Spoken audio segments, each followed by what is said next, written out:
Alright, hello fellas. I am the epitome of ill-prepared, poorly timed, and not well-rested. Let's get into this. And it's fucking snowing outside. Okay. Chapter 413, My Girlfriend and Her Views on Love. Or The Girlfriend and Her Views on Love. Alright. Sorry for asking out here so suddenly. I bet you've been busy with your play. Rehearsal ended early anyway. This worked out perfectly. I have an early day tomorrow, so I can only be out here for maybe 2 hours. Minnie planned for 3. Interesting. A Royal Hills Refugees girls get together. If we talk at double the speed, that adds up to 4 hours.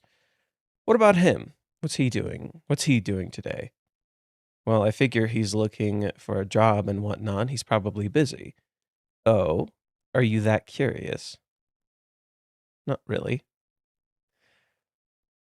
Oh, Minnie. I swear, if she didn't do this shit, Chizuru would honestly be more Chizuru would be more honest with, oh fuck, you guys can't see anything. Fuck me. Sorry. Sorry. There we go. You can see now. You can see now. Sorry. You call me. I told you I was ill-prepared. Look at Minnie's stupid shit-eating grin. That's the first page. Look at Minnie's stupid shit-eating grin. Hey, if Minnie didn't do this shit, people would love her a whole lot. Or sorry, Chizuru would probably open up to her a whole lot more. A little start over? Fine. Okay. Sorry for asking you out here so suddenly. I bet you've been busy with your play. Rehearsal ended early anyway. This worked out perfectly. I have an early day tomorrow, so I can only be here for maybe 2 hours. A Royal Hills Refugees get together. If we talk double at the speed, then adds up to 4 hours. What about him? What's he doing today? Well, I figure he's looking for a job and whatnot. He's probably busy. Her eyes are closed, which is interesting. Why is her eyes closed here? Oh, are you that curious? Chizuru opens her eyes, turns away. Not really. Blushes a little bit. Oh, look at Minnie's shitty grin. Hey, don't you have a fucking job here, you stupid shit? Hey, don't you realize how this is making it fucking worse, you stupid fucking idiot? Who knows? Maybe he's thinking about someone he loves. It's in their nature, you know? Oh, jeez. Right. Thanks. Real fucking helpful. Thanks, Minnie. My girlfriend, her views on love, too. Kazuya's room is a mess. This seems like it's from Chizuru's POV. But something isn't quite right because it's Kazuya's hair, so it's maybe not Chizuru. Oh, hello, Sumi. How do I get it to him? She realized. She fucking realized. She's like all excited about the gift. She did all this work. She has no idea how to fucking get it to him. She doesn't have his number or anything. Male, Chizuru, male's Kazuya, success. Success. Male. You have a date request. Please confirm the following details and response. June 17th, 1 to 3 p.m. Of course, Kazuya would. Yeah. She looks cuter. She's getting older.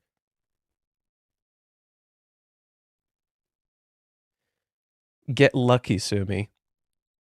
As per usual, every single female character is just getting lucky. Every single female character is just getting lucky. By the way, this is intentional. This is like it's intentionally being presented as how fucking convenient.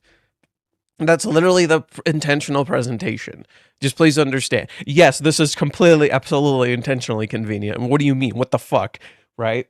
But no, that's on purpose. That's not. It feels like it's on purpose. What'll you do? What'll you have to drink, Chizuru-san? Get a load of that table. They're out of my league. Is it just them two? Wish I could drink. I wish I could drink with them. I have rehearsal in the morning, so I'll skip the drinking. Huh? Really? It'll be fine. I know you can handle your alcohol. I'll drink too. Look at this bullshit. Yo, I have important shit tomorrow. No, you should drink. I know you can handle your alcohol. What if Chizuru gets drunk? Dude, Minnie pisses me off. She's so irresponsible with adult shit.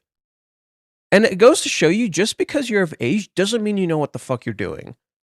And people love to throw that around. Like, oh, you hit 20, you hit 18, you're magically like an adult who knows exactly what they're fucking doing. No, you're seeing that clearly with Minnie. She's a dipshit. She doesn't even consider, oh, you should just drink, because she wants something. She's incredibly irresponsible as a friend. She's a terrible fucking friend. She does horrible shit to her friends, and she doesn't even like think about it because she's getting something. And she's like, no, it's fine, it'll be fine. She did it at Kazuya before. Nobody fucking gave her shit for it. Then just one glass. Oh, look. Coerced her into it. She's adorbs. I totally understand how it feels when customers get this hostess to I totally understand how it feels when customers get the hostess to drink. Jesus Christ. Oh, this is twisted. Still, she's acting pretty normal. She just doesn't seem very different from when I last met her. Here's your Sanjuria. Thank you. Maybe she still doesn't know about it. If he was going to tell her, oh, error here. There's an error here. If he was going to tell her, I feel like she would have. If she was going to tell her, she would. Oh, okay. She means Ruka. Okay, never mind. No. Okay, never mind. If she was going to tell her, I feel like she would have done it already, Ruka-san. Just like Master thought. Maybe she'll keep it a secret after all. Fuck, my throat is dry. This is annoying. Huh? Is there something on my face? Nope. You keep staring at me. Nope. Just your good looks. Anyway, anyone would stare. Something's weird. But I still have a ton of questions I want to ask Chizuru-san about the kiss and what happened in Odaiba in the taxi. Also, it's very likely that she's made up her mind, so why did she reject him in Odaiba? Uh-oh. But what if I push the wrong buttons? I don't want to talk about that. Goodbye. Chizuru-san, here's the bill. And she totally explodes. You don't have to be so careful around me. Huh? You've heard about it, right? About the kiss. Surprise. I was right about the surprise. Yeah, Minnie was the one who was going to be surprised. Wow, okay. I was right about that. It felt straight out of the Hurt locker, the one with diffusing bombs. She brought it up on her own. The Oscar show that year was amazing, huh? The Battle of the Axes. Oh, wait, it's a movie reference? Oh boy. We're going to have to look that up. Oh boy, we're going to have to look that up. Yeah, no, Chizuru knew Minnie was going to ask. No fucking shit. Yeah, no, Chizuru knew Minnie was going to ask. She wouldn't have showed up if she knew Minnie wasn't going to ask. Which begs the question, what the fuck is going on? I knew that you two are close, you and him, and you were pretty intense back at college. I don't exactly feel justifying asking him to keep it a secret either. Her eyes are closed. No, she does want to keep it secret. She doesn't like that it's out. But she's gonna play along because she doesn't have a choice. Then she already assumed I'd tell Master about today too. In that case, it's true. He's won. Okay, I want you to notice a pattern. I want you to notice a very particular set of patterns. Every single fucking time Chizuru talks and her eyes are closed, Minnie is intentionally shown in shadows. Oh, look. Shadows. The one time she's in light, because Chizuru has her eyes open. Oh, look, in shadows. Things are okay for now. She's in shadows. No, they're not fucking okay. Something is incredibly fucking wrong, right? But she's correct about this assessment because, oh, look, she's right about that, right? Chizuru agrees to drink once. Minnie is just like, she's adorable. I totally understand how it feels when a customer gets the hostess to drink. Did you get her to drink? Or did Chizuru, yeah, and you know, give in? Or sorry, that doesn't make sense. Or did Chizuru do this of her own volition? Because this is a callback to a certain earlier scene when they went out drinking. No, something's weird. Something is weird. I wouldn't blame you if you laughed at me, Minnie-chan. Huh? Laughed at you? Even I think it's pretty lame. When we were drinking, I said it was absurd, and yet this was the only thing I could do. I'm just so pathetic.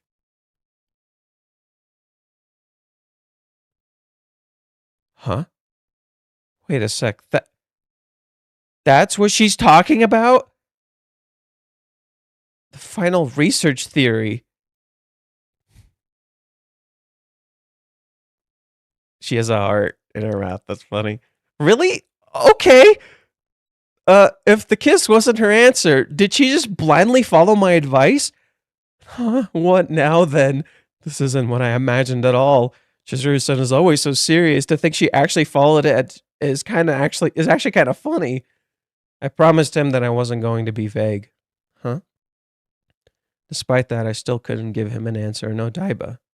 On the way home, he told me that he'd wait anyway. I just don't know what to do anymore. She's stuck between a rock and a hard place. She couldn't give him an answer. He wouldn't quit.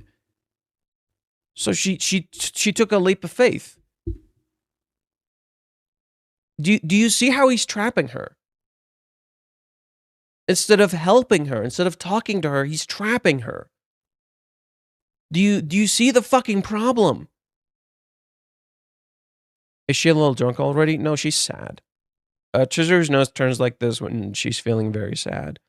And Minnie doesn't get it. I think she was crying. I see. See? See?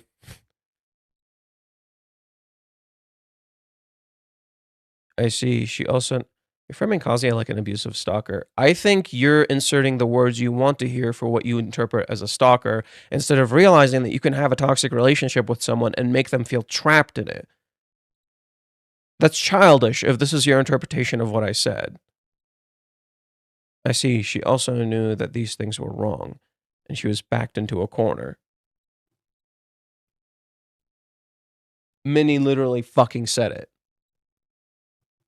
She was backed into a corner. Minnie literally fucking said it. Huh? Wait a second. Does that mean I really don't know anymore? It's almost like Minnie's a dipshit. That she still doesn't have her answer. No, she agreed to the date. There's no doubt about that. No, Minnie, just admit you don't know what the fuck is going on. Just admit you don't know what the fuck is going on. So, how was it? How did it feel? What? The kiss. I'm talking about the kiss. Obviously, everyone's listening. Hey, maybe don't put this on fucking blast, Minnie. Hey, Minnie, maybe don't put this on fucking blast. She's doing it again. She does it every fucking time. Could you maybe do this in a private space instead of in a public fucking restaurant? Jesus fucking Christ, Minnie. Did it get the unusual fluster, or did Master suddenly look more manly to you? That's the most important. That's not just any reaction. Damn. I love the little glow he keeps adding to her earrings in like super moments like this. This is where I need to keep pushing. No, this is where you slow...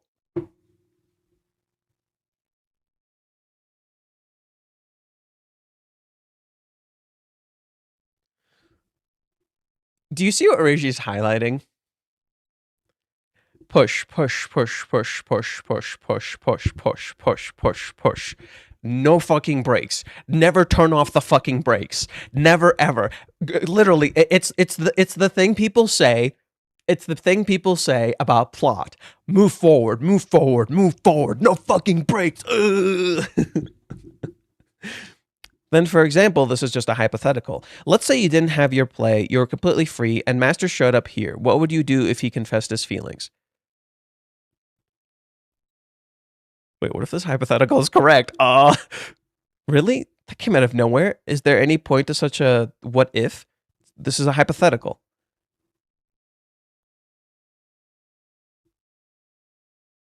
And in that case, I think I'd date him. The world flipped over. The world flipped over. The entire world flipped over. It's almost like Kazuya could have been dating her this entire fucking time, but he chose to do nothing.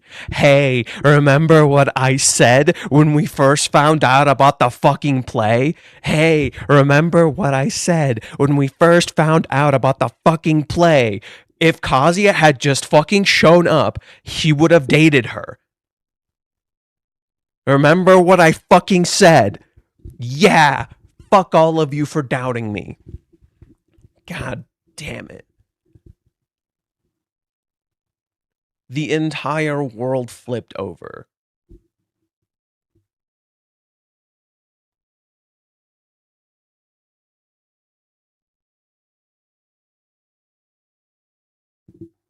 Hey, look, she dropped a bomb. Hey, look.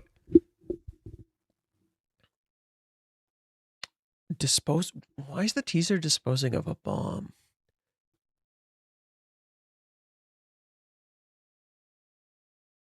Is this a callback to the first date they went on?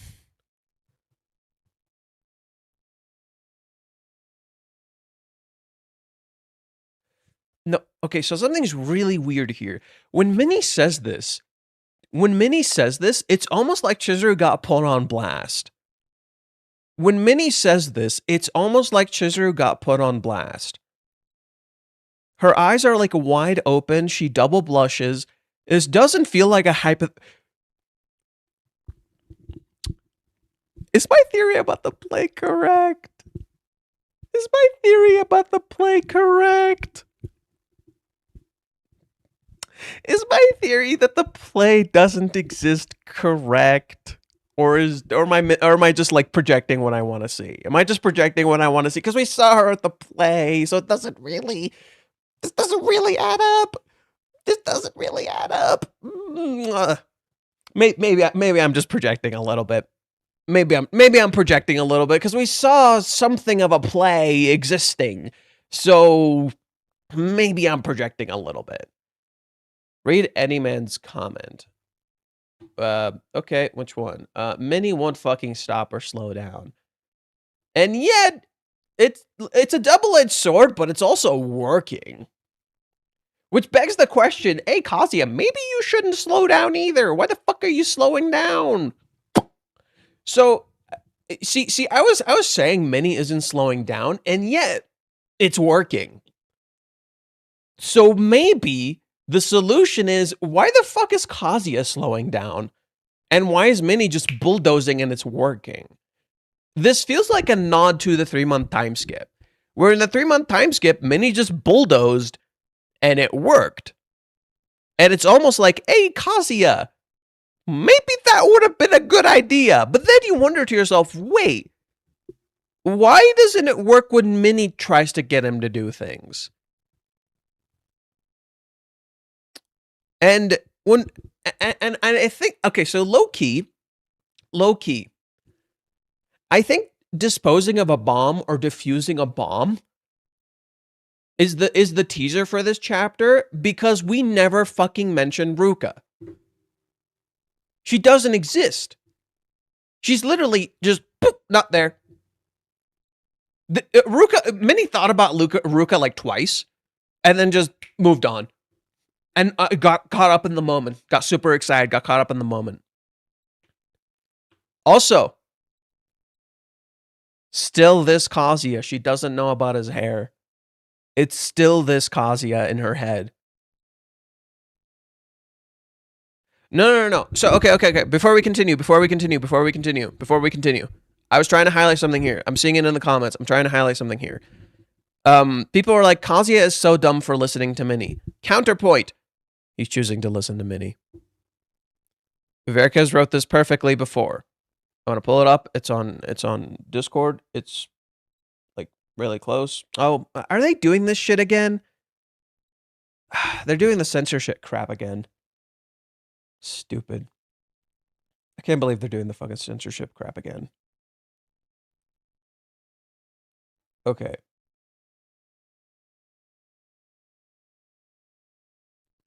Let's read this really quick. Let's see. So, when Chizuru kissed Kazuya, Varicus wrote, Kazuya did not react. What was he scared of? If Chizuru had confirmed the rejection, the status quo wouldn't have changed. If she had said that the kiss meant she loved him, he would have become her boyfriend. His situation could only have gotten better. Why did he look for excuses not to contact Chizuru? Does he not actually want the status quo of being rejected? Does he not actually want to change his status quo of being the one that's rejected? Minnie contacts Chizuru for him and gets the July 11th date. Kazuya happily accepts that he doesn't have to contact Chizuru now. He is glad that he doesn't have to face Chizuru. He is happy that he doesn't have to agonize over whether Chizuru likes him or not for 1.5 months. It is much easier and more comfortable for him to be separated from Chizuru. Chizuru misses him, but he isn't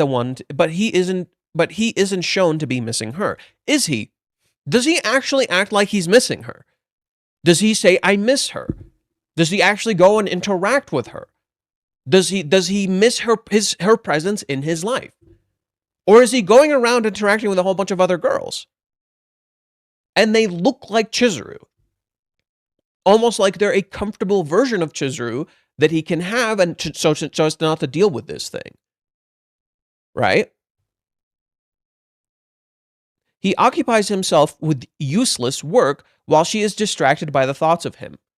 She, like, when you look at Chizuru from the little flashes that we've got, clearly misses him. Obvious as shit she misses him.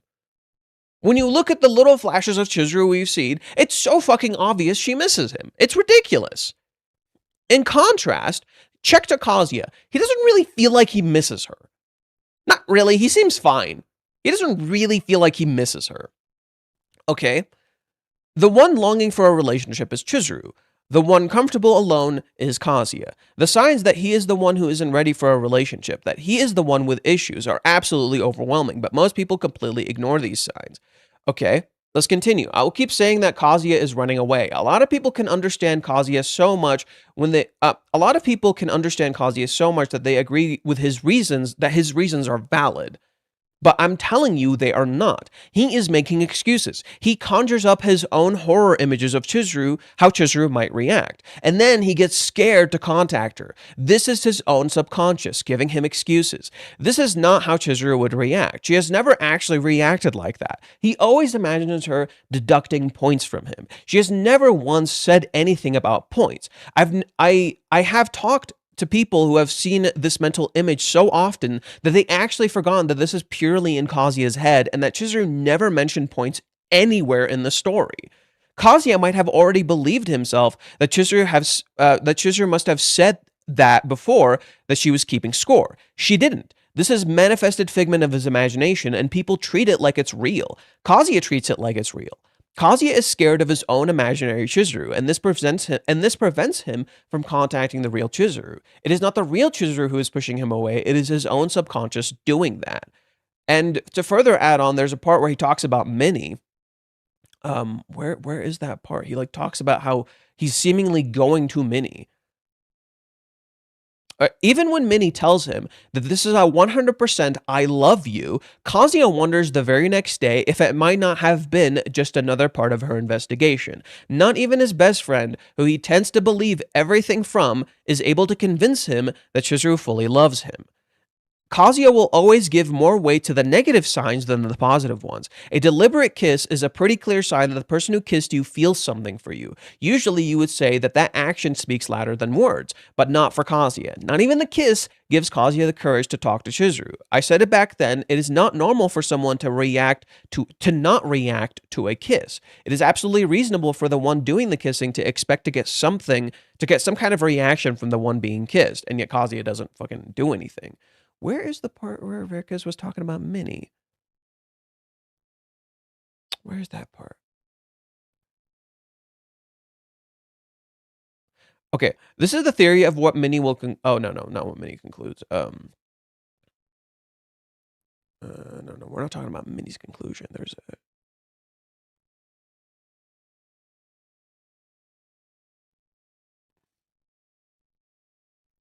Kazuya also has a tendency to distrust Chizuru while completely trusting Minnie. Minnie's subtle accusations towards Chizuru do get to him. He starts viewing her negatively because of Minnie's words. Even though he should know better, and even though he claims to trust Chizuru, it's like he puts this. It's like this is. Oh man, this is the good shit.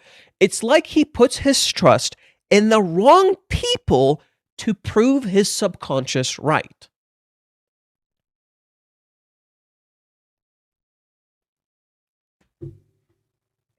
If that's not the perfect way to say it, I don't know what fucking is. If that's not the perfect way to say it, I don't know what is. I see some people asking for the Discord link. Sure, just give me a sec.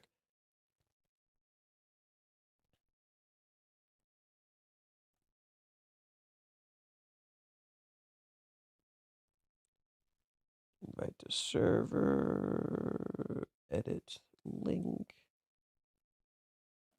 Granted, just be careful with Discord. It might turn into a shit show soon.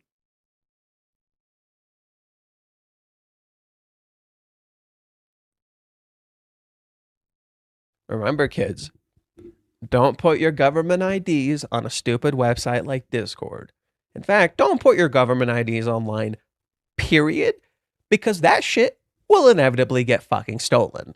Okay? In fact, Discord shit was stolen. So if Discord asks for your government ID, please do not put your government fucking ID. In fact, if anything asks for your government ID, do not put that shit online. Okay? It will get fucking stolen. Do not do that. Okay. So I'm gonna post the link to Discord. I'll pin it.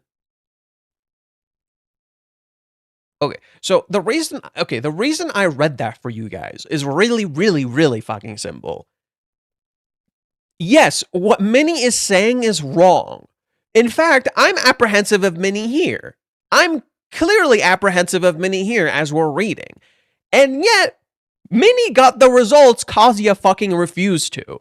Which begs the question, when Minnie is wrong, why does Kazuya listen to her? It's almost like he wants to listen to her. It's easier to listen to her than to confront the truth in front of him. This is why I've been saying, like, certain things are Kazuya's causing them. Ruka is another example of this. Kazuya is Ruka's victim. On the other hand, he victimized himself in a lot of ways. It's not simply like Kana. So, for instance, I tried to make a comparison to Kana from Oshinoko in that particular instance.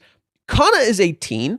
She's never experienced this stuff before, and she kind of already had gut feelings this was not good. Something was wrong here, but she's trying to get a fucking job. She didn't think this director would try to abuse his position like this. Even though there were rumors about this, she didn't want to assume that because the dude's very connected and has a lot of connection.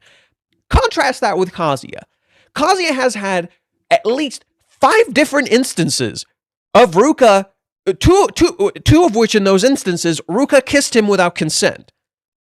And the other 3, Ruka has indicated she wanted sexual relations. Okay? Why the fuck would he let Ruka into his home on his birthday? Just the 2 of them in a private space. And think she wouldn't do anything. In what fucking year? In what fucking year? Does that make any fucking sense? No, I'm not. Now, this is where it gets complicated, because now what I'm saying sounds like fucking victim blaming. No, that does not excuse Ruka's actions. Ruka did assault him, period. He froze in that situation. However, Kazuya also put himself in that situation. What this highlights is not Kazuya's at fault and Ruka's at fault. It highlights that they are in a toxic relationship. That's what that highlights. Yes, Ruka absolutely sexually assaulted him, and Kazuya also in some ways put himself in that fucking scenario. In many ways, it's his own actions coming back to bite him, because how does the chapter where Ruka shows up in Kazuya's house start? He's checking her out. He's literally checking her out. He's looking at her fucking skirt. He's looking at her legs. So, do you see what I mean? I still can't access. What the fuck? Why? That's weird, but it should be good. I keep having this issue where I send people the Discord link and it doesn't work for some reason. Did anybody have that issue? Anybody else who's like in the Discord have this exact issue? Wait, she sexually assaulted him? What chapter did I miss? The chapter where Ruka is in Kazuya's... did you not read the last, like, few chapters? Where Ruka was in Kazuya's house? And she was on top of him and kissing him, and he was not reacting at all? And he's just lying there? Yeah, that's sexual assault. She kissed him without consent. He kept saying no. And then he felt incredibly guilty about it.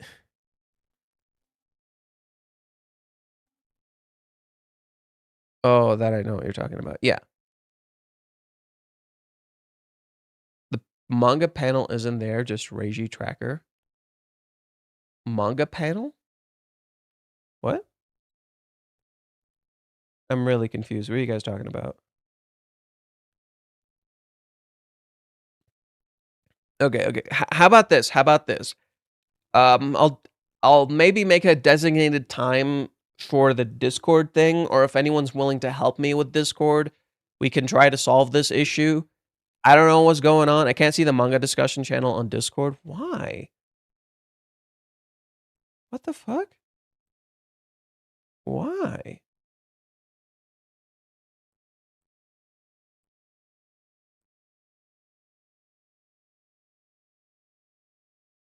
What?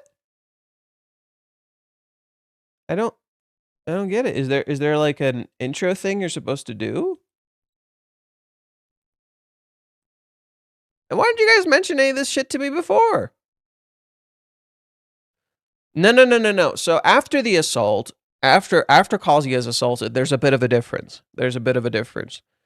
Kazuya could essentially lie to himself in the past. No. So this is where you're going to misunderstand certain things. Okay. Kazuya, after he was sexually assaulted, what happened to him is essentially Ruka quite literally opened the curtain. What do I mean by this? The reason Kazuya keeps looking at Ruka after is because now he can't control his desires. So before, he could comfortably control them and say to himself, these are just desires. It's fine if I look at Ruka like this. Now he has no control over them. They're running completely wild. He has no control over his desire. They're just kind of running wild, and that's kind of the point. Kazuya wasn't actually trying to confront this part of himself and accept this part of himself, that he feels this desire for other women, that he feels desire and sexual interest in women, and he wants to have that with Chizuru.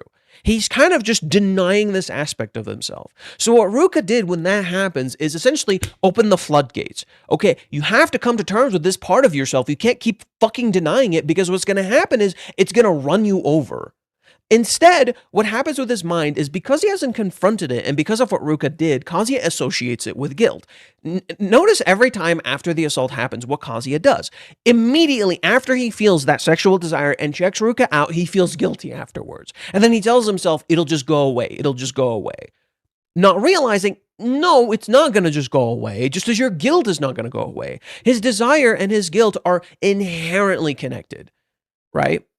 His desire and guilt are inherently connected to each other. So he can't have the desire he wants without confronting his guilt. In the same way, he can't have his desire without honestly confronting the fact of what he's actually guilty of. Do you see the issue? It's an Ouroboros. It's the snake thing. Have you guys ever seen what an Ouroboros is?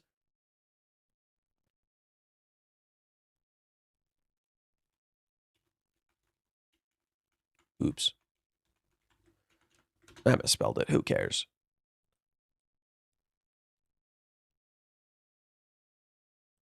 It's literally the symbol of the snake eating itself. It's literally the snake eating itself.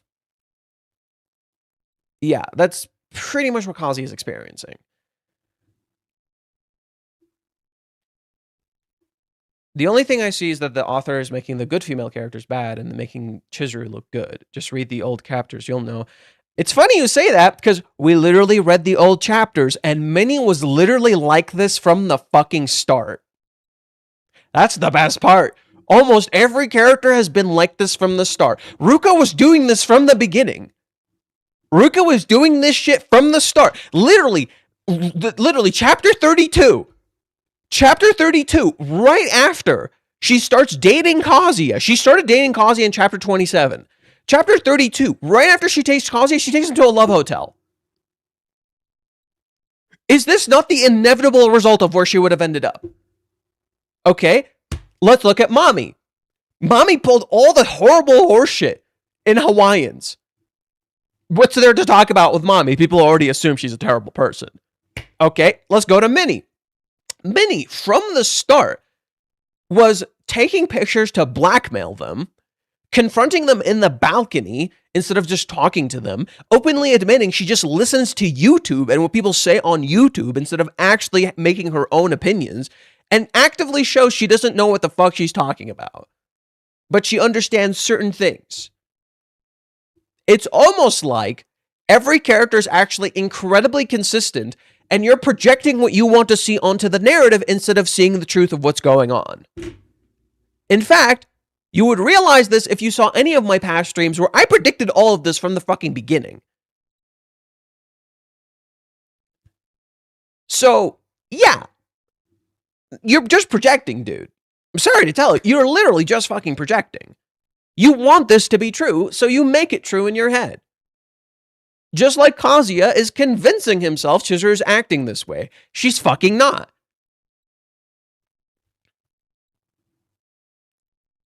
Okay, there were some people asking certain things. Wow, there's a lot of comments today.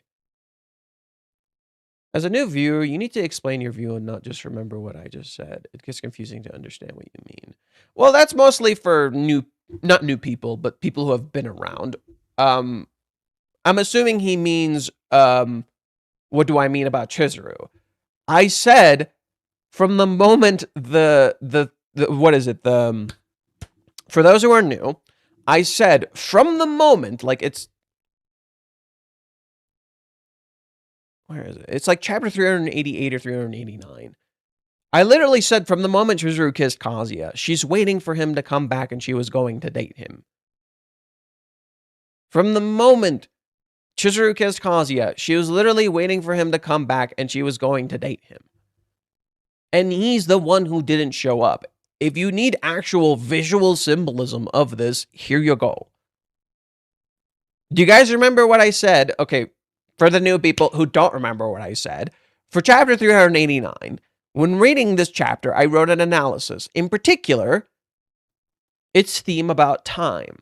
Reishi intentionally shows you a clock up there. Why? Because what is Kazuya doing? He's wasting his fucking time. He's messing around with Minnie, drinking, doing all this stupid horse shit. And yeah, Minnie enables this behavior. It doesn't mean Kazuya isn't the one fucking doing it. Yes, Minnie is an enabler. She gets him alcohol. She does all these things. She enables the worst of his behavior. Yes, she's younger than him. He's older. He should fucking know better. He has more experience. He's actually dated Chizuru. He knows otherwise. Okay? Why the hell is he sitting around drinking with Minnie? His time is being wasted. He's wasting his fucking time. He's not doing anything. And then when Minnie enables his bad behavior and he tells her, oh, I don't want to do this thing, she's like, yeah, okay, you got a point. Maybe you shouldn't talk to her when you're drunk. No, just fucking talk to her. It doesn't matter what state you're in at this point. You need to fucking talk to her, dude. And guess what happens? Because he wastes his time, because he doesn't fucking talk to her, you cut back to Chizuru. Oh, look, her face looks identical to the face we saw here. She looks like she's about to fucking cry. Chizuru gets a call. It's a call that you probably don't remember this person. The last time we saw him was like chapter 90-something, 99. I think in chapter 99, where he was telling her about an audition that didn't work. So this was already connected from the moment you saw this dude's name to some sort of play or something. It's almost like if Kazuya had talked to her before the play, before she got this call, they would have been dating. Because Kazuya chose not to take action, someone else did. And because he didn't do anything, Chizuru got this play that she's trying to focus on right now. And she's struggling to. Do you see what I mean? He literally sat back and did nothing. And because he wasted his time, someone else used time. And Chizuru's time is rewarded. The effort she put in into all of her acting is rewarded. Whereas Kazuya kept sitting around doing fucking nothing. And then kept sitting around doing nothing. Because what happens after this? That's right. Kazuya literally doesn't do anything. Minnie goes and does it for him. Minnie goes and talks to Chizuru.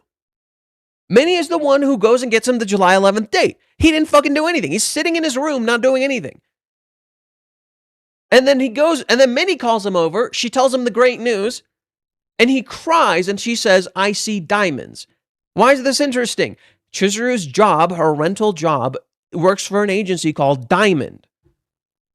As in, these aren't diamonds, they're fake.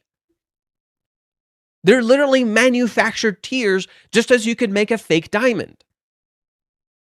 See what I mean? Kazuya is living in an illusion he's choosing for himself. And I get it, this will act as validation for the stupid people who said Kazuya was always terrible and he was always like this. No. There was a point where Kazuya wasn't really like this. He made mistakes, abso-fucking-lutely. But he wasn't like this. The reason he escalated to this point is layered. One, it's issues Kazuya refused to really confront about himself that escalated to this point. Two, it's trauma from Hawaiians that many people would love to pin on Chizuru, but bitch, it was mommy. It was always mommy. Mommy gaslit and attacked Chizuru at a point in her life where she had lost her entire fucking family. He really doesn't expect, he really doesn't accept Furuka though. Except for, what do you mean? He doesn't, what? Are you referring to Minnie or are you referring to who? Counterpoint, Kazuya stalling was a blessing in disguise because he needs to clear up loose ends with the other girls. No. Counterpoint, is he doing that? Counter your counterpoint. Is he actually doing that?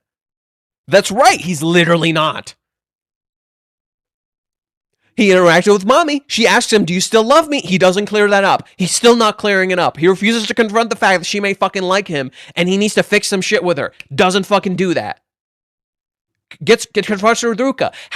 What Ruka does to him is such a deal breaker for a fucking relationship. And he's still not confronting it.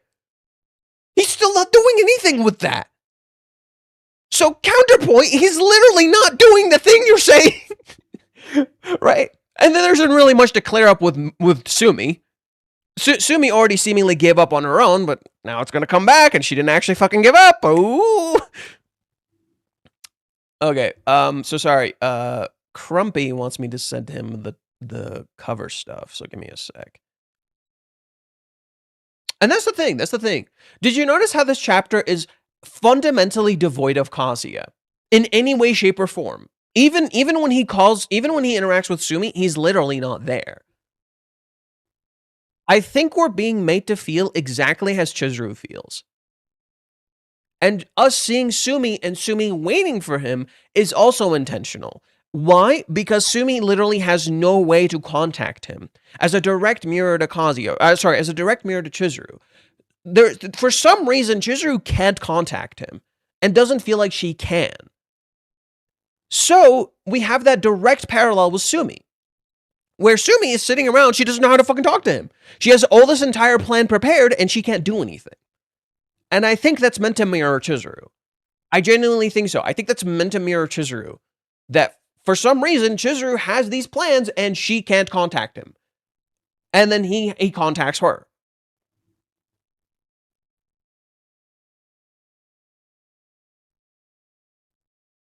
Okay. Page 1. I like how this one doesn't censor anything when I get off the page, but then the other one immediately says this content is hidden. Ooh. Bro, we're leaning so hard into fucking censorship right now. It's kind of obnoxious.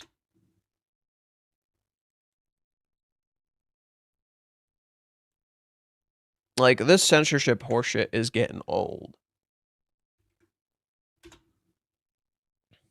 Okay, Crumpy, I sent you everything. I think you saw it. You probably saw it. I don't doubt you saw it. Okay. Well, he needs to was the key word. He needs to was the key word. He's not but that's the thing, like, you say need, but he's not confronting really any of his issues. And that's the thing, people don't realize this. They're saying this is some new thing that was introduced. A lot of people are like, this is some new thing. I don't understand this direction. What was Reiji thinking? Why are we going down such a bad rabbit hole? Okay. I'm going to show you something. This is during the scouting for the date. This is almost 100 chapters ago. We're almost 100 chapters ago from this, okay? Chapter 331, almost 100 chapters ago. And I've pulled this up for my viewers a few times. For those who are new, welcome. Kazuya he doesn't spend $506, he spends $300 something, like $350 on shoes. Still a lot. He says that's a big chunk of my budget. I think that the shoe was a great buy. The shoes were a great buy. Thanks to living with Mizuhara, I've barely touched my compensation for being forced to move out, which means I still have funds. But I can't just spend everything I have either. Okay? Reasonable. Hold on. Mizuhara can be quite thrifty herself. Would I lose points if she found out about this? You spend too much on clothes. Or does she like rich guys? Now, hold on to this one. Hold on to this particular piece of information. Because, one, you've already been answered in the past. And two, you'll see what Chizuru will say a little bit later. But let's hold on. I feel like she'd tell me right to my face to focus on my inner growth, not my looks. I need to make sure that I don't overdo it. He literally knows what she'll say. And he knows he's not going to lose some points. I know it's best to improve my inner qualities, but I don't feel like I can do that in a week. He thinks of Chizuru and look at the static effect. It's like that static you feel in your hand when you lay on it a little too long. It feels like it's like losing, you feel like you're losing feeling in your hand. Have you guys ever felt that, where you like lay on your hand too long and then you get up and you suddenly feel like a static in your hand where you can't feel it anymore? Pretty much that, because Kazuya is losing himself. Besides, where else am I supposed to use all the money that I've saved up? 2 seconds ago, he was just saying he shouldn't be spending his money. And then here he is, convincing himself to spend this money. The only thing I want is to be with Mizuhara. Bitch, that's what she wants too. You don't have to do any of this. He doesn't have to do any of this stuff. But he chooses to. It's like white noise. Kind of. Yeah. It's kind of like white noise. Yeah. I'm pretty sure we'll get an ending like Attack on Titan. No. Rent-A-Girlfriend has always been pretty direct. Reggie's always been pretty direct. He's always said this is Kazuya and Chizuru's love story. We're not going to get anything like Attack on Titan. Because Eren was kind of like always a piece of shit. Like, sorry to tell you for Attack on Titan fans, Eren was always kind of a piece of shit.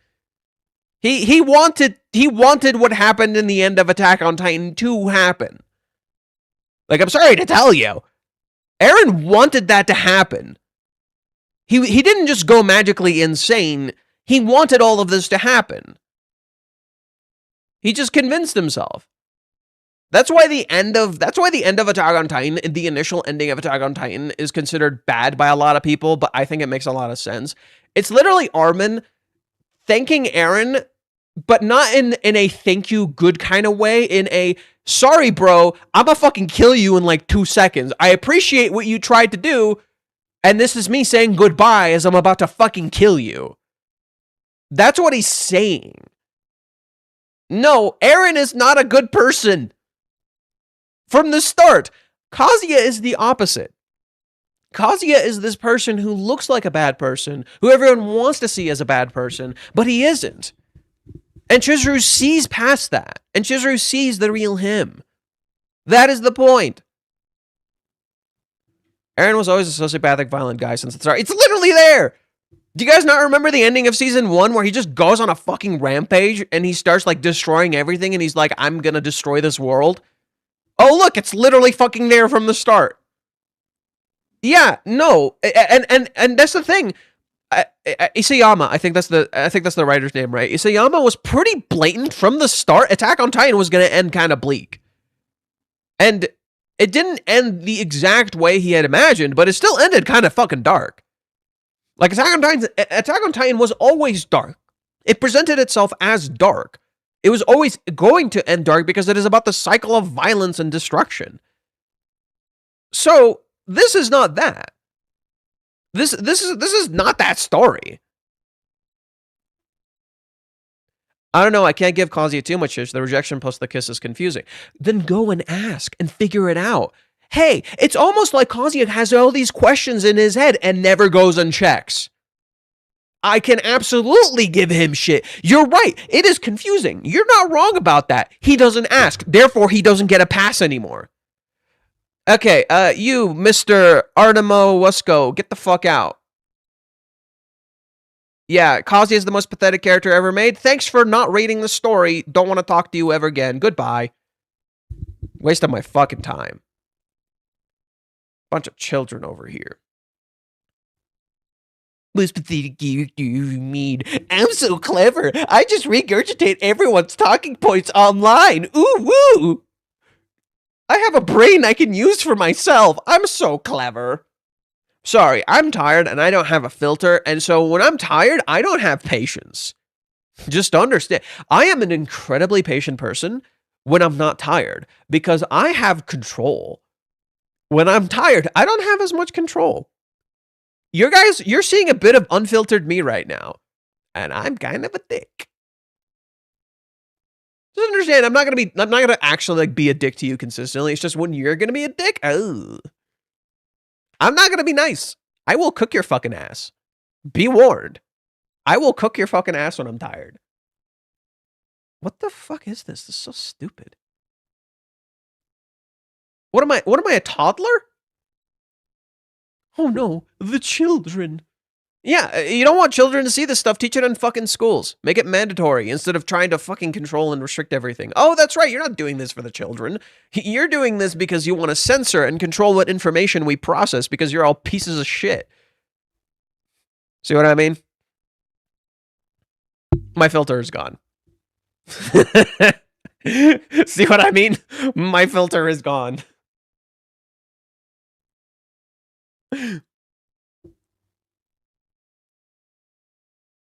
Okay. Let me check Twitter, see what the Japanese fans are saying.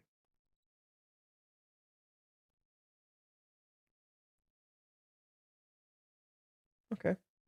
So so this chapter feels like it's flipping everything that you know on its head. This chapter feels like it's flipping everything you know on its head.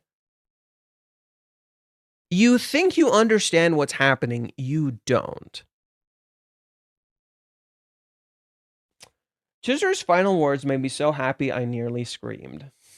Japanese fans, bro, they popping off.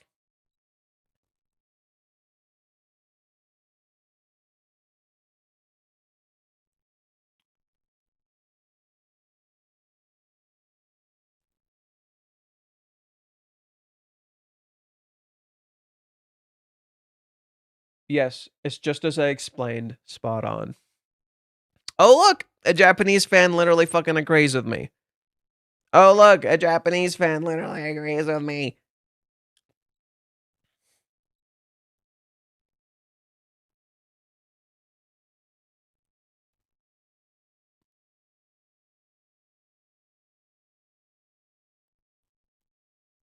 Let's see.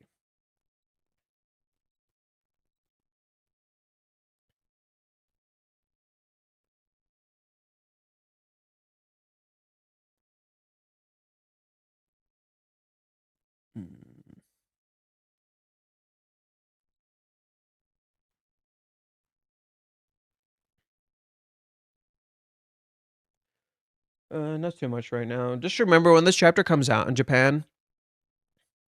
Never doubted my queen Minnie. You should a little bit. You should a little bit. I'm sorry to tell you, you should doubt Minnie just a little bit. You should doubt Minnie just a wee little bit. Just a little bit. See, I wrote about this. Let me pull it up. So I realized a really good comparison between Minnie and Chizuru that didn't really click for me before. So let me just read for you guys what I wrote really quickly. Okay. So this is from last chapter. No. Hold on. There's a reason I'm saying this. Hold on. I know. You wanna jump to conclusions. Hold on. Okay. So I wanted to talk about chapter 412. I still feel like I haven't written everything I wanted to. But let me start with this. In literature, when you look at Mami's character, Mami can easily be described as the dark reflection. The dark reflection in storytelling is basically the character who is similar to the main lead in certain aspects, but they're kind of a dark version of themselves. So, for instance, Chizuru and Mami are dark reflections. What do I mean by this? Chizuru fake dates people, but she helps them. You know, she helps them through rental. Mami fake dates people and makes everything fucking worse. Mami literally fake dates Kazuya and fucks everything up. Right? Mami regularly fake dates people and she gets drunk on that. She enjoys fake dating. And then she gets obsessed with Kazuya in a very unhealthy way. Do you see how you could already strike some parallels between Mami and Chizuru, where Mami is her dark reflection, a messed up what if from a different angle? This is absolutely present in the last chapter and the current events. What do I mean? So the last chapter is actually about reflections, in particular specific mirrors. Mami's no longer that person. Oh, she still is. She still is. Just not in the way... She's still a dark reflection. But when I say she's still kind of that person, she's not really starting anything real with Kazuya now, is she? She's just okay looking. And okay giving signals she's interested. But not really starting anything or addressing any of the stuff she did. Hey, look, it's almost like it's the same thing, just a little flipped. Is she really so different? Mami, like Kazuya, has not come to terms with herself. Therefore, she will continue to make the same exact mistakes. Okay. The two meetups in chapter 412 are Kazuya unintentionally interacting with Mami and Minnie intentionally interacting with Chizuru, intentionally meeting her. With the cover giving you the indication Chizuru is meeting Kazuya at the driving school, but she's not, as if to say, you are in for a surprise visit. Last chapter was surprise visits as well as Mami surprising us in ways we could have never expected. Same exact thing happens with Chizuru in this chapter. Chizuru surprises us and flips our world over in a way we could have never expected. What did Mami used to do for Kazuya in the past? You probably don't know what the fuck I'm talking about. The anime showed this and manga showed this, but I'll pull it up just in case because people are Not gonna remember seems to be a running trend of people not knowing what the fuck I'm talking about. So let's pull that up. All right.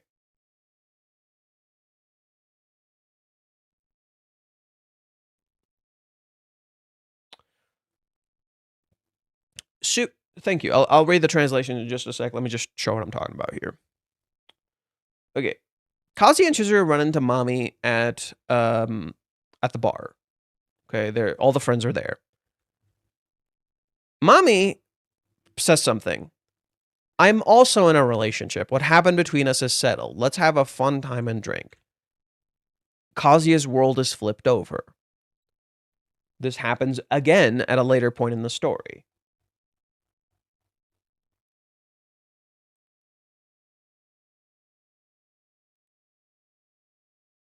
And I would argue in a much more destructive way. So Kazuya, before what happens in Hawaiians, asks Mommy to not do anything to hurt Chizuru. Just please don't do anything to hurt her.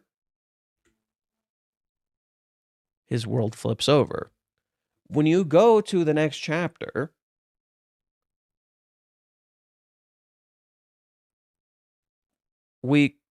it's literally all flipped over. Nothing makes sense anymore.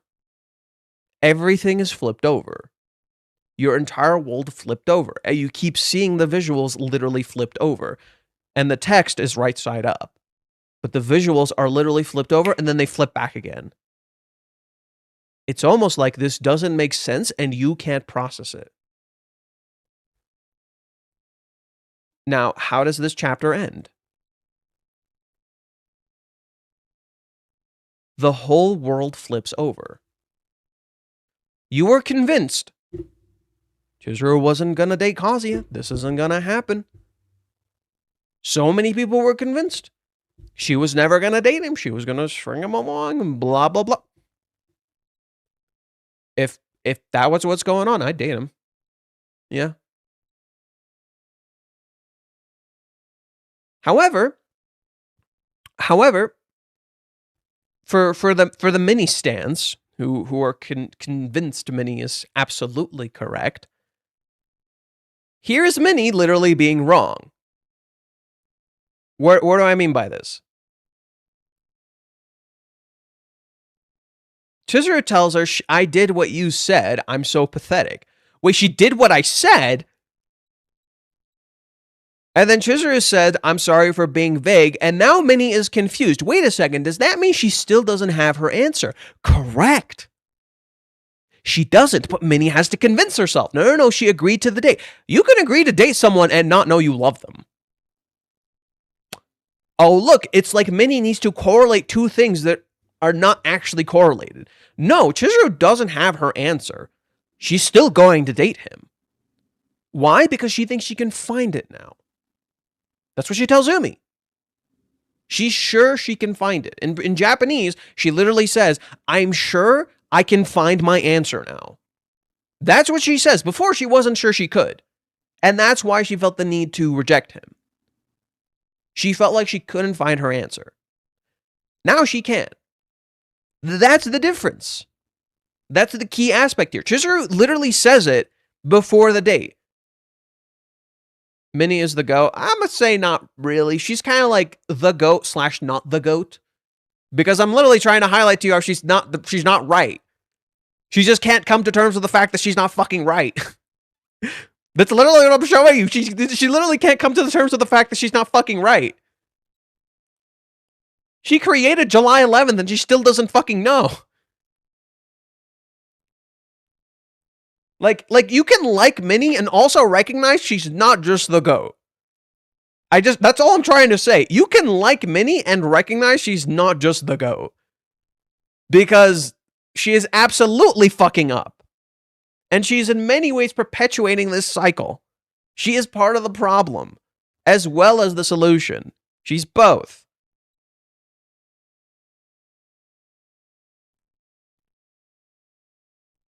Anyways, just give me a sec. I'm trying to pull up something. Shit, I kind of forgot I was going to pull up now. Damn it. Why'd you fucking talk like that? You got me fucking distracted. Damn it. Okay. Oh yeah, okay, I remembered.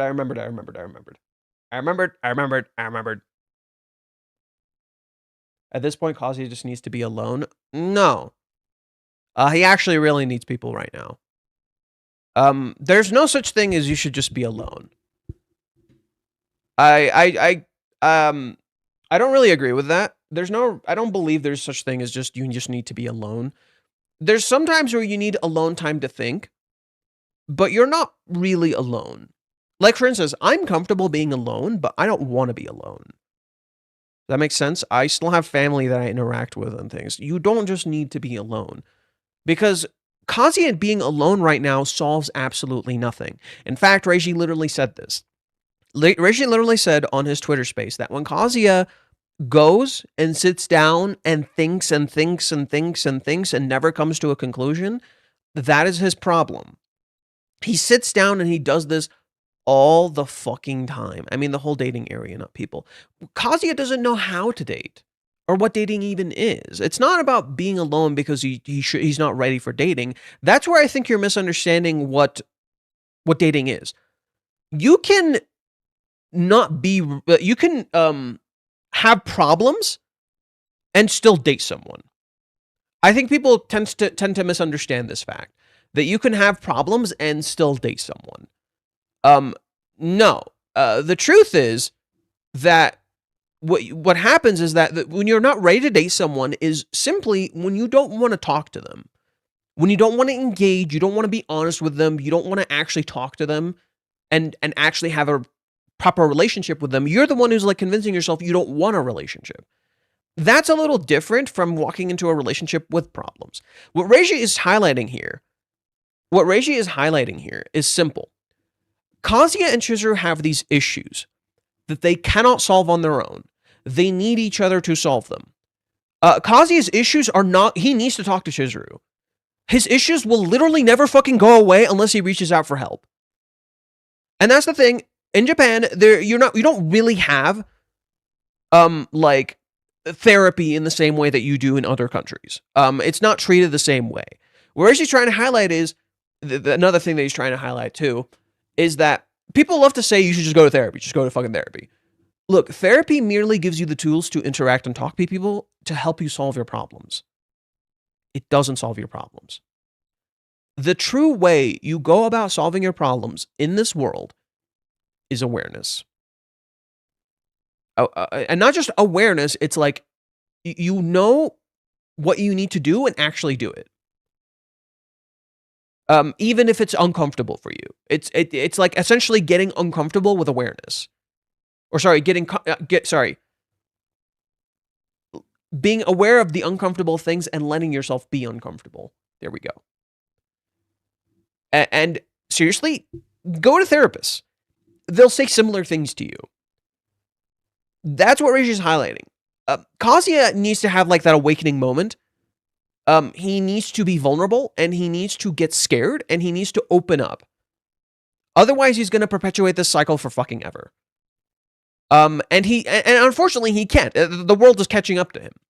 Eventually, everything he's doing is going to start crashing, and this chapter is the beginning of the crash. Because the entire world just flipped over. Oh, look, you were wrong about everything. Oh, look, you were wrong about literally fucking everything. And it's starting. It's literally like, okay, first it was Umi. Umi got flipped on its head. Ruka got flipped on its head. Mommy's getting flipped on its head. And now Chizuru's flipped on its head. Those words don't exist in Japan. They do, but not in the same way, because Japan has this tendency to essentially tell people to just bottle their problems. It's just like a whole issue they have. Anyways. I was trying to go to a chapter to prove my point about what Chizuru was saying. So, this is right after Chizuru gets asked out on a date. And Minnie talks to her. Chizuru goes to the batting cages. Chizuru says, to be honest, I understand why Minnie-chan would say that, but can I live up to those expectations? Master's really looking forward to this. I really don't know how I feel about this. I can't make up my mind. Of course, I want to go because it was him who asked, but does that make it love? Yeah, pretty close. Not quite. Like, it's not the answer to love you're searching for, but it's getting pretty close. What should I tell Ruka-chan? I don't think I'm completely innocent or anything, but will things really work out if I start dating him before I understand my feelings? Oh, look. She literally comes to this realization. Yeah, maybe I should. I just date him and I'll figure it out. Because guess what? That's literally what dating is. That's literally what dating is. Dating is you figuring it out. That's what it is. It's you going on someone and feeling a relationship out and figuring it out. That's why the line between rental and real dating can feel so thin. Because technically that's what you're doing in rental. You're going on a date and figuring your shit out, and this person's helping you. And you and that's the thing. It's like, I think people tend to associate rental with like host clubs and how host clubs tend to abuse people's loneliness. Because for those who don't know, host clubs in Japan are incredibly predatory. Like really, really, really predatory. And actually like the kind of like shit that's just like, what is going on? Holy shit, this is terrifying. That kind of stuff. Okay? Rental is not the same thing. Rental is incredibly upfront with you. Straight up. From the get-go. It's incredibly upfront with you. Hey, you're signing a contract. This is what you're doing. This isn't real. You are interacting with this person, but please understand, like, they are still human beings. This is not happening. They're like super, super direct with you. And you see that with Chizuru a lot, where she sets the boundaries. When Kazuya tries to cross the boundary, she's like, nope. Nope. Not doing that. Rental isn't nearly as predatory. In fact, rental's whole thing is actually to help people. It's actually designed to help people who are lonely. If anything, it is fundamentally antithetical to something like a host club, which is incredibly predatory. Now, I want to clarify. I'm specifying male host clubs. Female host clubs don't tend to be nearly as predatory, mostly because the men are the ones who are going there, not women. Whereas the male host clubs tend to be predatory because they're abusing women, and then they drag them into the sex industry and things along those lines. It's incredibly dark. Female host clubs, yes, they have problems too, absolutely, but they don't tend to lean nearly into the predatory nature as the male ones do. So what I'm trying to highlight here is that this job is actually really trying to help people who are lonely. And there are videos from content creators who have gone and rented people, whether it be family, girlfriends, or whatever. There's even a movie recently called Rental Family. It's like a US-based film, and it literally talks about exactly this. Rental is very, very different from something like a host club, where it's actually really about, like, you're essentially playing a fictional role and forming a real bond and kind of helping people a little bit. And yes, of course, there can be stupid shit like associated with that, where people just use it. But it's more controlled and more direct, and specifically about helping people with loneliness, rather than the predatory shit you see with something like a host club. And I think people tend to associate that immediately with a negative element of prostitution, because it's so much easier to look at something in a negative light than to truly try and understand it. In particular, what's going on with Chizuru is that Chizuru is afraid that what she's trying to highlight here is she's just a little fucking scared. That's it. It's not that she's not ready, she's just a little fucking scared. And she still does it. Now, Reishi's going to show you something visual here, so bear with me. What if this date doesn't go well? What if he loses feelings for me? Don't be stupid. I'm overthinking this. We've already been on tons of dates. This is nothing different. But this is kind of embarrassing. A girl doing full swings of the batting cages probably doesn't look very cute. She messes up. Looks really cute. And then just tries again. Hey, look, it's almost like, sure, let's say the date doesn't go well. Here she is. It didn't go well.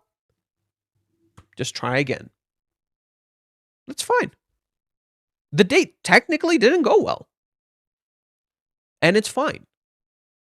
It's okay if it doesn't go well. It's okay if you fuck up. That's part of love. That's what love is. You just fuck up together. You're sharing in that feeling. You're spending times together. That's what love is. You share time and you share. Yeah, there we go. I'm like, wait, I said the two things I wanted to say, time and sharing. Okay, so let's go read what Crumpy translated for us, because we have some translations for the chapter. So we start with this page. Let's go, Crumpy, my man. Grumpy, my man. Oh, fuck, did I never adjust Twitch? Oh, I must have not adjusted Twitch. Oof. Let me go and fix Twitch really quick. I haven't been looking at Twitch. Sorry for anyone who's been on Twitch. I haven't been looking on Twitch. I apologize right off the get-go. Let me fix Twitch. I was distracted. I'm sorry. 413 reaction. God, I didn't even adjust the title before I started. That's how much of a rush I was in. Oops. Just me over here. Hello, Jordan Jones. Wait, aren't you on the other side too? I swear, I felt like I'm the only person here. Lol. Hey, Shadow, I think you are one of the only few people who does actually show up here. But okay. For now, but regardless, I do appreciate it. Thank you for actually using Twitch chat. Okay. So, first page. This section right here reads, Yamori in rubbernecking mode. She's full of energy for her mission. Okay. Fine. I love the shit-eating grin.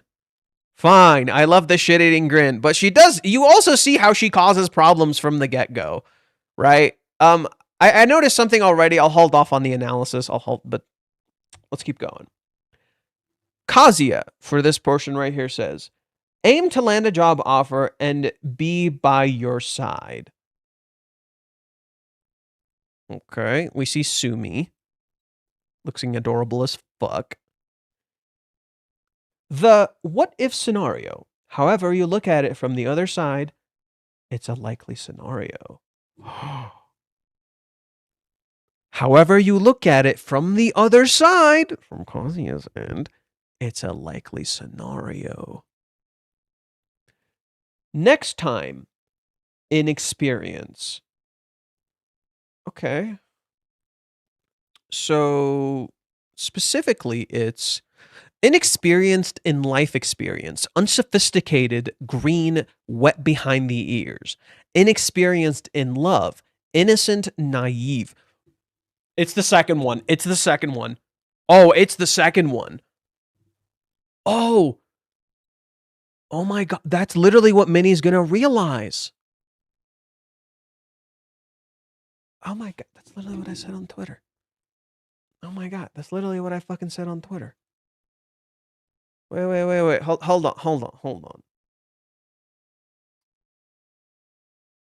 on. Hold.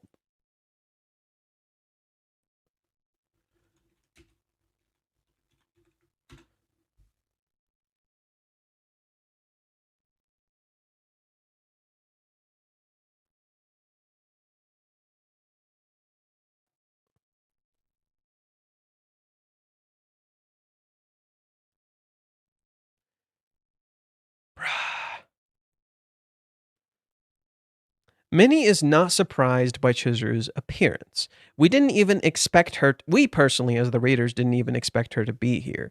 Chizuru's dazzling beauty is almost predictable to Minnie. It's like she finds comfort in being her shadow, as if Chizuru is the cooler older sister. Yet those same shadows blind Minnie. She's gonna be surprised.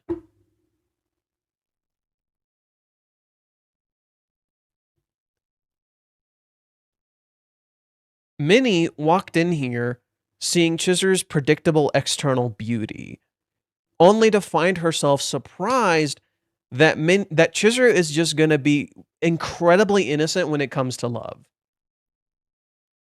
And she's just going to be like, oh, God, I've been fucking up. Because what has Minnie been saying? What has Minnie been saying to Kazuya this whole fucking time? She's essentially been telling Kazuya Chizuru is just this girl who's playing with his feelings and she knows exactly what she's doing and all this bullshit. And now she's going to realize, oh my god, she's incredibly inexperienced. She has no... She's completely green when it comes to love because she is. Chizuru is so fucking green when it comes to love. That's literally what you get told when she tells Minnie about the kiss. That's literally what Chizuru is telling Minnie when she tells her about the kiss. She's incredibly fucking innocent when it comes to love.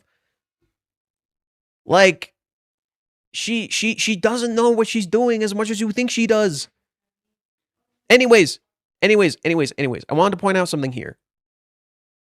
This opening portion here makes something really clear. From the get-go, Chizuru wants to talk about Kazuya. I'm gonna take a while to see that innocent love. Did you see? Okay. Here's an easy comparison. Look at the way Ruka kisses Kazuya and look at the way Chizuru kisses Kazuya. Just on the lips. Just a quick, innocent lip kiss. Go to Ruka. Fucking tongue. Down his goddamn throat. And yet you associate Ruka with innocence, and you don't associate Chizuru with innocence. Now go and reread the Odaiba date very carefully. Look at how fucking... Show us the panel of the kiss. Okay. You got it. You got it, boss. This is what you guys should do. Just be a little more clear with me. Hey, we want to see the shit you're talking about. Okay. I'll pull it up.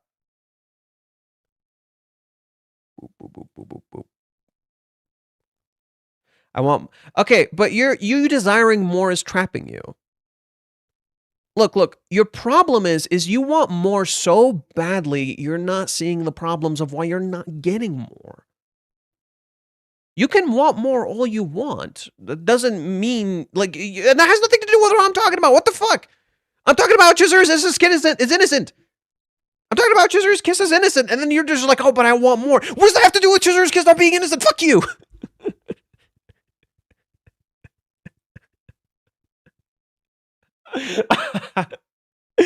I'm like over here talking about an innocent kiss, and this person's like, but I want more. What does that have to do with anything?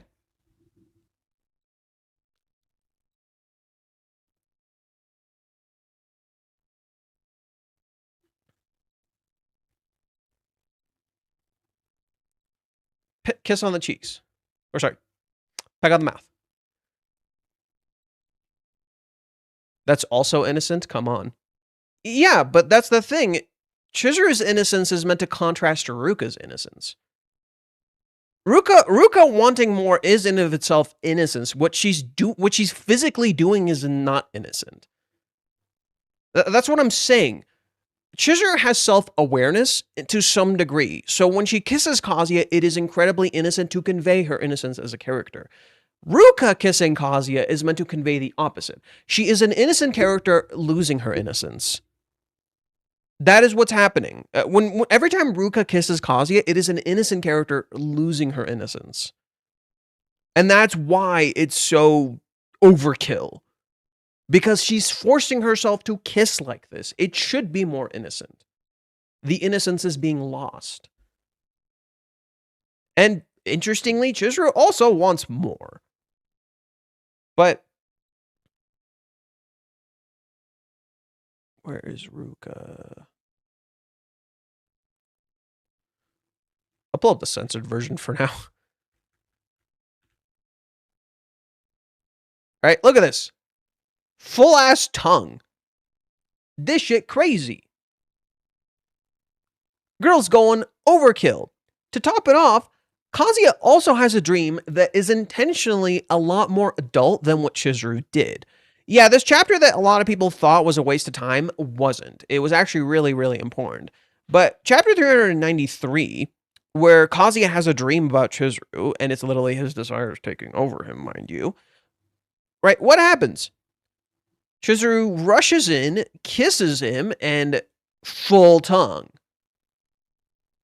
Was Chizuru's kiss actually like this? Was Chizuru's kiss actually like this, or is this meant to mirror a certain someone else?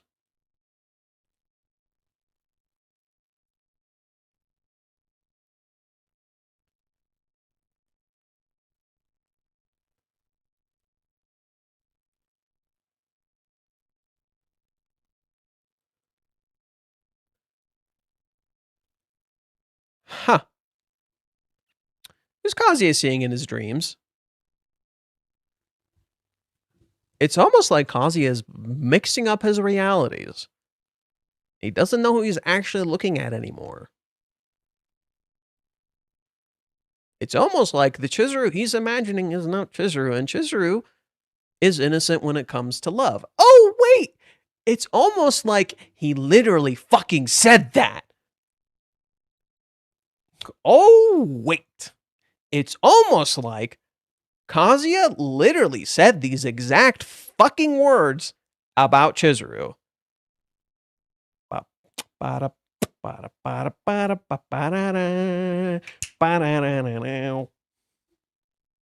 is it? Oh, look.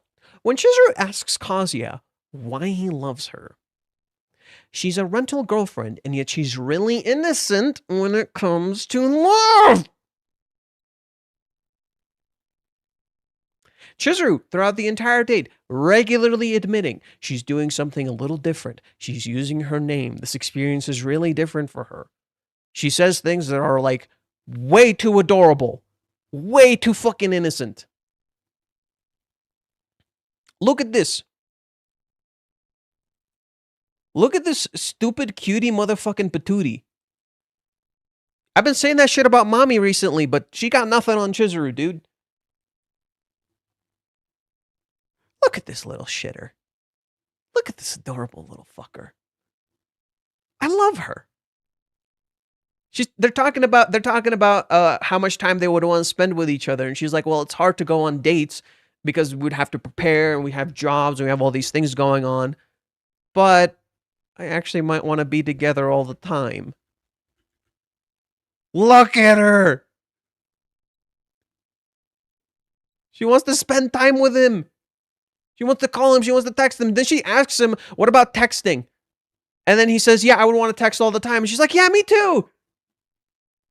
Yes, exactly. She was always like that. She's an innocent fucking character. She's incredibly innocent. Chizuru just looks adult. Chizuru is a character that just looks adult. She's actually more of a kid on the inside.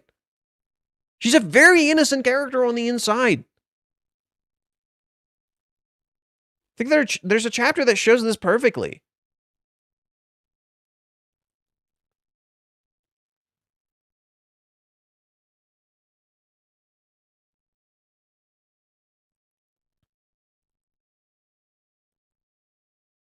When Kazuya and Chizuru go to the nursery arc, where they're taking care of actual literal kids. And look at her innocently sleeping with a little kid. Look at her taking care of this little girl. She's sleeping with her because she was scared.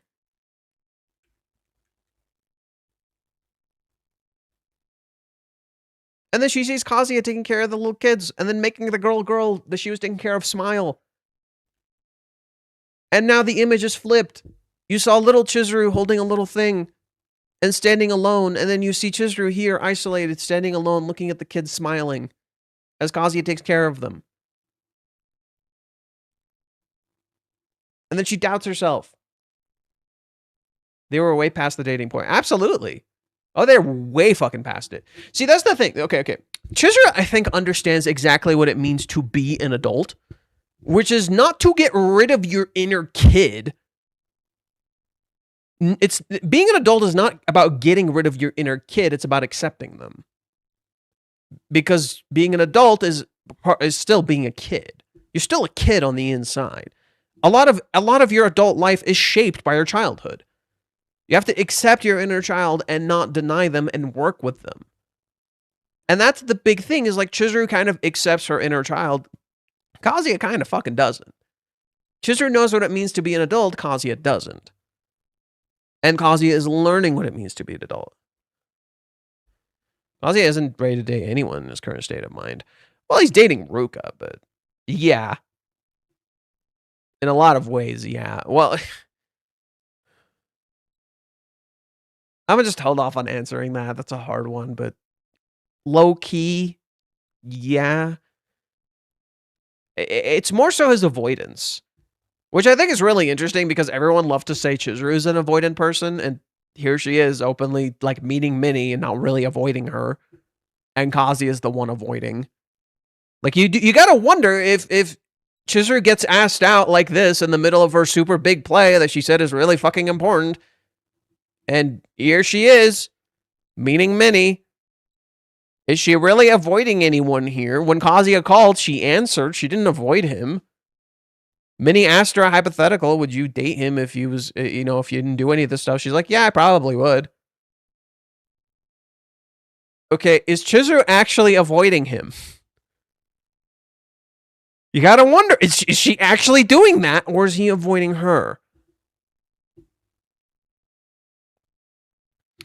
Kind of shows what would it be if they ever got children.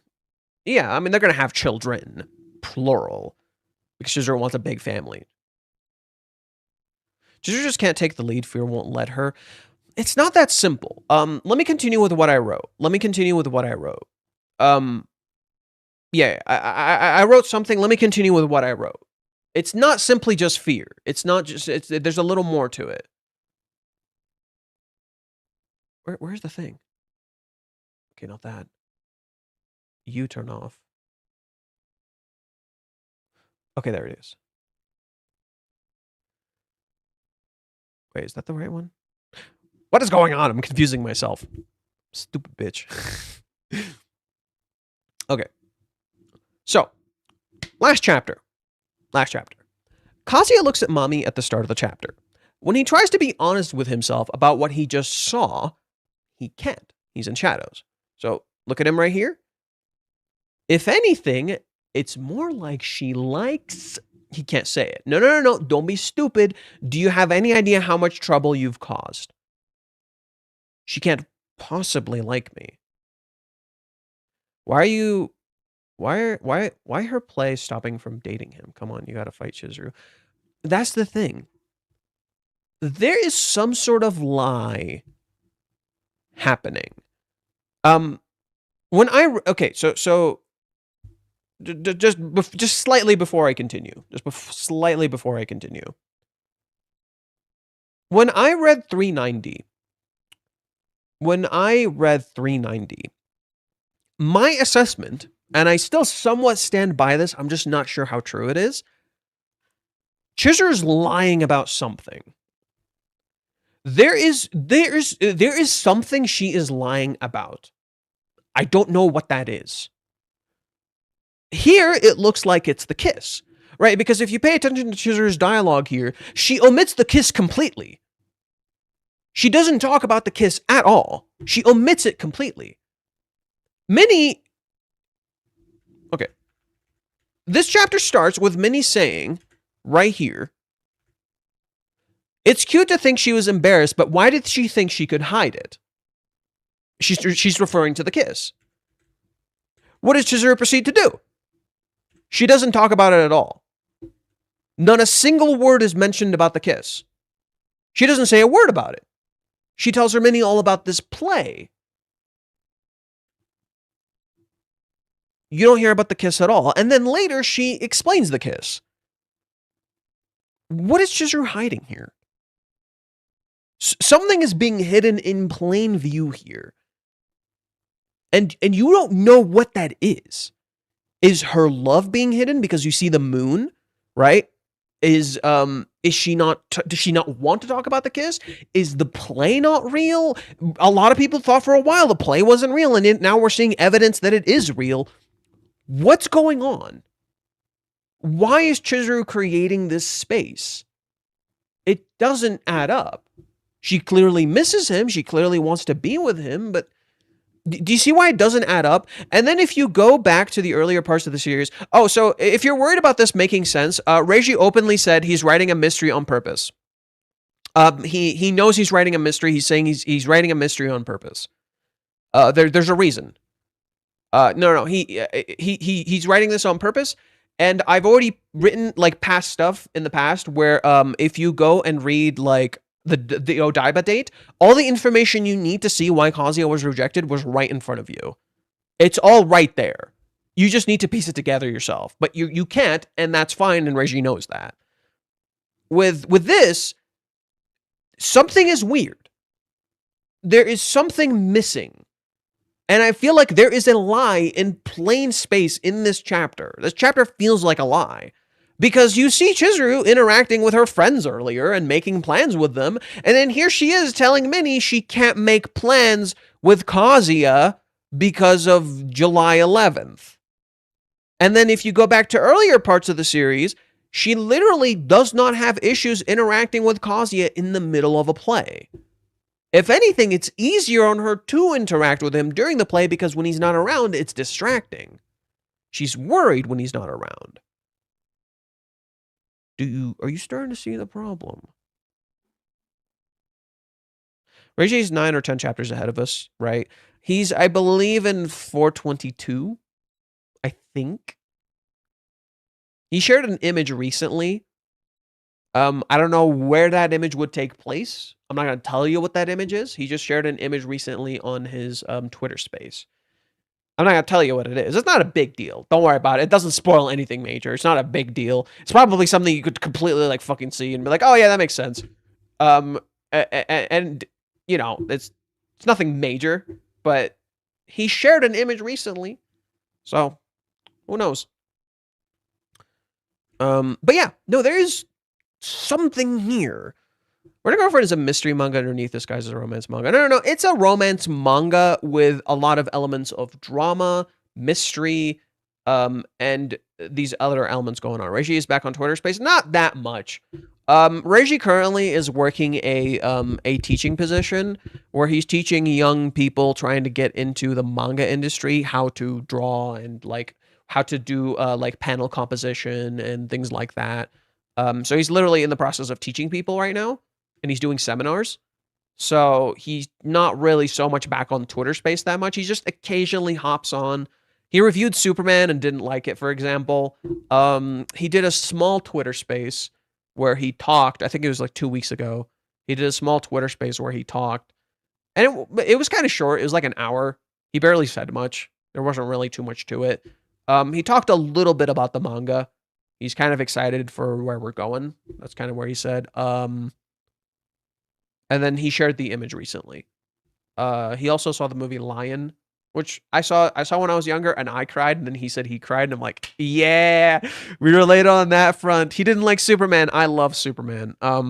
But it felt like he didn't get it because he doesn't really watch superhero movies, which is fine. Like we can disagree on shit. It doesn't matter. It's stuff like that reminds you the dude is a human. But yeah. So there is a weird mystery element going on with Chizuru. Why is any of this happening? We don't fully know. And Reiji's like flipping the book on its head. Anyways, let's continue with this. So Kazuya, he can't be honest with himself when he looks at Mami. He's in shadows. He's literally willfully blind, even though he can see the truth if he wants to. Then, when trying to look at himself and he can't, so when Kazuya looks at himself and he wonders, what are my strengths? You see Mami staring at him, plainly doing what he did and closer than he ever dared. And what's interesting about that is that Mami is looking at him just as he was looking at her. They observe the surface. They observe the exterior strength that they put out into the world, but they do not see what is actually underneath, right? But in some ways, they also see their actual strength. They see their past. What's interesting is you have Minnie, who looks at Chizuru's exterior and can understand Chizuru's exterior, and then you have Kazuya and Mami looking at each other, and they can't actually understand their exteriors, but they can somewhat understand the strengths they have hidden underneath the exterior, but not the full truth, right? They can't see the full truth underneath, and they don't understand the exterior. Because when Mami looks at Kazuya here, she sees how strong he is, what he can do, what he presents to the outer world that he can do that he can't see in himself, right? So Kazuya doesn't see how his external looks. right? Just as Mami doesn't see how her external looks. Minnie and Chizuru can see exactly what their partners or their equivalent external looks like, right? So Minnie and Chizuru can completely understand the external. Kazuya and Mami can't understand the external at all, but can see some of the stuff underneath it. And they don't see that in themselves. Okay. In contrast, we see guys looking at Minnie. So instead of Kazuya and Mami looking at each other, we see guys looking at Minnie and interacting with her. Completely different, right? It literally inverted the scene. They're asking her out when she's actually here to meet Chizuru. Okay? Unlike Kazuya, Minnie is not struggling with being honest. She literally can't see Chizuru and wishes to. What does she say? I'll just have to see for myself what Chizuru feels. And she's about to learn. Because what happens when she says this? Chizuru shows up and Minnie's eyes literally open and she comes out of the shadows. It's as if Reishi was literally telling us, Minnie's about to fucking learn. Right? Minnie is about to learn something. And this is a theory some of us had. Some people were telling me, like, it feels like Minnie might end up learning something. And I thought about that and I'm like, you kind of have a point. We're expecting Chizuru to learn about Ruka. What if, as a flip of that, Minnie learns something about Chizuru? Something completely different than when she could have ever imagined. And so doing, flipping the script. We think this is going to be all about Ruka. In reality, you're going to learn something completely new about Chizuru. And that's exactly what's happening. When Chizuru shows up and gets more attention than Minnie, her demeanor shifts. Minnie is almost comfortable with that. Mami never apologized for not a single time for all the shit she's done. At least Chizuru had the decency to do that. Thank you! Thank you, Roman, for once! Thank you! Thank you. Finally. Acknowledgement. Yes. The big thing is that Chizuru actually took responsibility for her actions. Mami's in denial. Exactly like Kazuya is. She is literally his mirror. Mami does the same exact thing as Kazuya does. She tells herself, I wasn't actually gonna do it, as she held the phone and literally started dialing as she threw the phone and showed everyone what Chizuru's job, as she actually literally did everything. She says to herself, I wasn't actually going to do it. In contrast, you have Kazuya who tells himself, oh, that's not what's happening. That's not what's going on, when it's literally exactly what's going on. It's Chizuru who's doing this. It's not me. He's convincing himself. He tricks himself into this belief system. Anyways, this is where the element of dark mirrors comes into play. Mami is Kazuya's literal mirror. She's just him. She's just him reflecting back at himself, and he just doesn't realize it. She's not Chizuru's mirror. Rather, her contrast to Chizuru makes her a dark reflection of Chizuru. Dark reflection and mirrors are a little bit different. When you're a mirror, you're just literally that character reflecting back at them. When you're a dark reflection, you're not that character, you're a what if, a possible negative scenario. In contrast, Minnie is Kazuya's dark reflection. Not unwilling to see the truth like Kazuya, rather she simply can't see it. So you could argue Kazuya is her dark reflection. See, these pairings are not by coincidence. Kazuya doesn't want to see the truth of himself, just as Mami does not. Kazuya doesn't want to be honest about himself with why everything happened like it did. That he pressured Chizuru, he frustrated her, he made it really fucking hard on her, and she blamed herself for everything. Mami did that literal shit to Chizuru. She cornered her, she pushed her against a fucking wall, she yelled at her.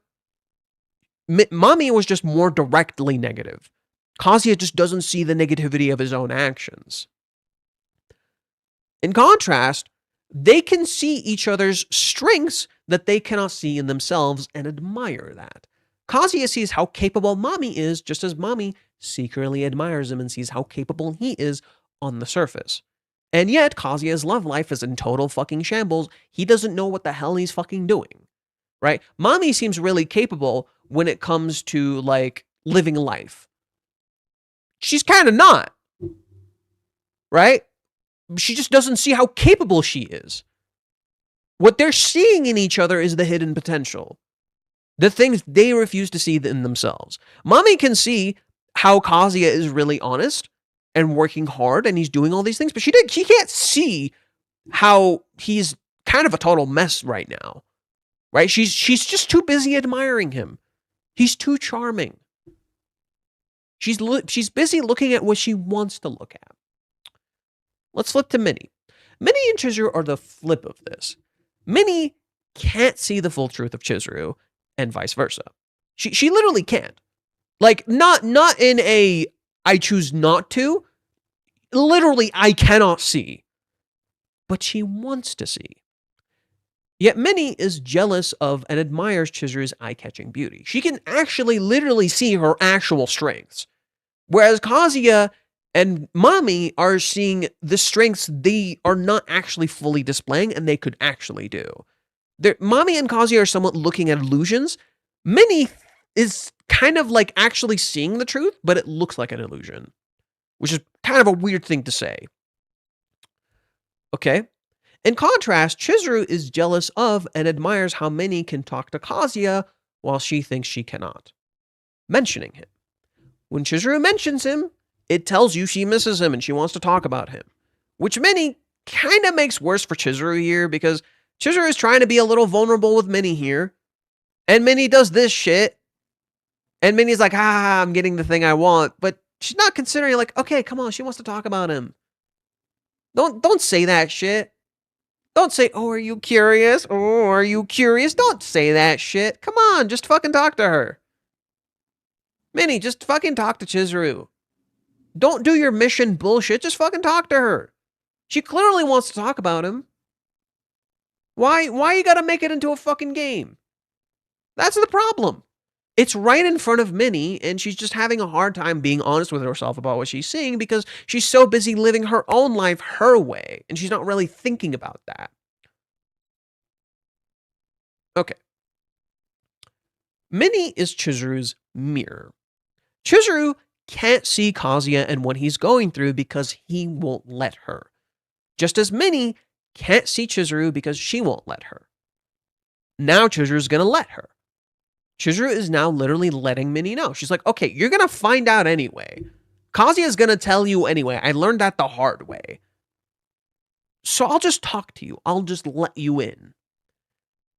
Both of them don't realize how blind they are to the truth. But not willfully like Kazuya, rather they literally can't see the truth. Yet Minnie herself is no different. Even we, the readers, have no idea what Minnie is going through other than the little bit she tells us. You always hear about what Minnie's doing for Kazuya and Chizuru, not what she's doing for herself. It's almost like Minnie's life seemingly doesn't matter. Only what she tells us about what she's interested in matters, which in some ways kind of reflects her love. Minnie also walls Chizuru out, yet expects truth from her. They can't fully see one another. Minnie invades Chizuru's space instead of creating comfort. Hey, look, what did she just do here? Oh, are you that curious? Not really.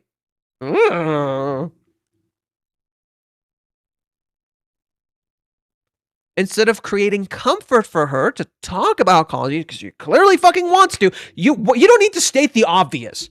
No fucking shit she wants to. You don't need to state the obvious. Just fucking talk to her. Instead, Minnie's just like, oh, you're interested, aren't you? She teases her. Right? She's too busy getting what she wants. She's having a great old time where Chizuru doesn't get to talk about the person she wants to talk about. All Chizuru needs is comfort. That's it. All Chizuru needs is just a bit of comfort. And no one wants to seem to want to give that to her. Okay? Kazuya, unlike Minnie, can see Chizuru. He chooses not to.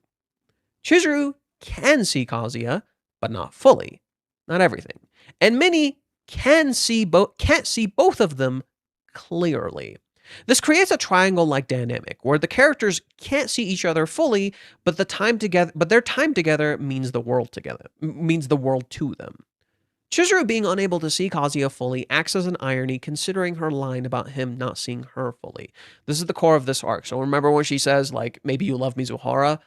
That line means something different than when you think it does. How we can be close to each other and value even the smallest things despite not being able to know everything about those we love. That is truth. What Chizuru's line about loving Mizuhara is actually about, I think, is that what if Kazuya doesn't like what it is who she is on the inside? Chizuru has okay, so Kazuya's whole thing is he thinks he looks ugly on the outside. Chizuru's whole thing is she thinks she looks ugly on the inside. They're inverted. So Chizuru, when she says that line, it's literally her kind of doing what Kazuya does. She was trying to subconsciously prove to herself that maybe he won't like me on the inside. That's what she was trying to do, but she's not actually bad on the inside. There's nothing wrong with her, and she proves that 2 seconds later. And she consistently proves that, and then Kazuya literally sees that later. She's not actually bad on the inside. She's just convinced herself she is. She's just scared of being hated because she thinks like her inside is ugly because her outside is so pretty. Whereas Kazuya is like, my outside is so unattractive, people will never appreciate my inside. Or they'll never like me for me. I have to change my outside. So Chizuru feels like she might need to change her inside, who she is on the inside. She thinks there's something wrong with that. And Chizuru doesn't do anything to fuel Kazuya's negative interpretation of his outside. But Kazuya, in some ways, literally does that to Chizuru. Okay. While also helping her. They both like help each other and kind of make certain things worth without meaning to. Anyways. Kazuya perceives himself as externally unattractive, while Chizuru thinks she's internally unattractive. But this is the fear they must both overcome. Chizuru already kind of started working on that. Kazuya doesn't really fully realize this. I think right now, Chizuru can't fully drop her mask because she is the one making the hard choices, especially in the acting business, where vulnerability is often abused. Kazuya desperately holds on to his mask in fear of loss, and Minnie wants her mask off, but refuses to take off her own mask. I think Minnie's mask might end up dropping soon because she's going to learn the truth about Chizuru and how innocent she is when it comes to love.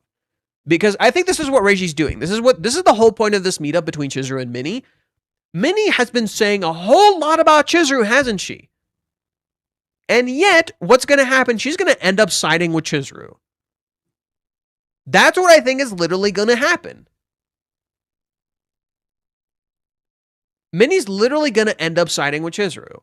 She's going to see the full truth and she's going to be like, oh, fuck, I've been saying all this horrible shit to her or about her. And now I'm going to come to the realization I don't know what the fuck I was talking about. And that's already happening. It's already starting to happen in this chapter, right? Where what do you see happening with Minnie right here? She's literally having a hard time coming to the realization that what she understood is wrong. It's literally happening right here. She's literally getting confused and she has to cope. That's the point of this scene. No, she agreed to the date. There's no doubt about it. Okay, yes, she agreed to the date. Does that mean she loves him? Right? She literally can't cope with it.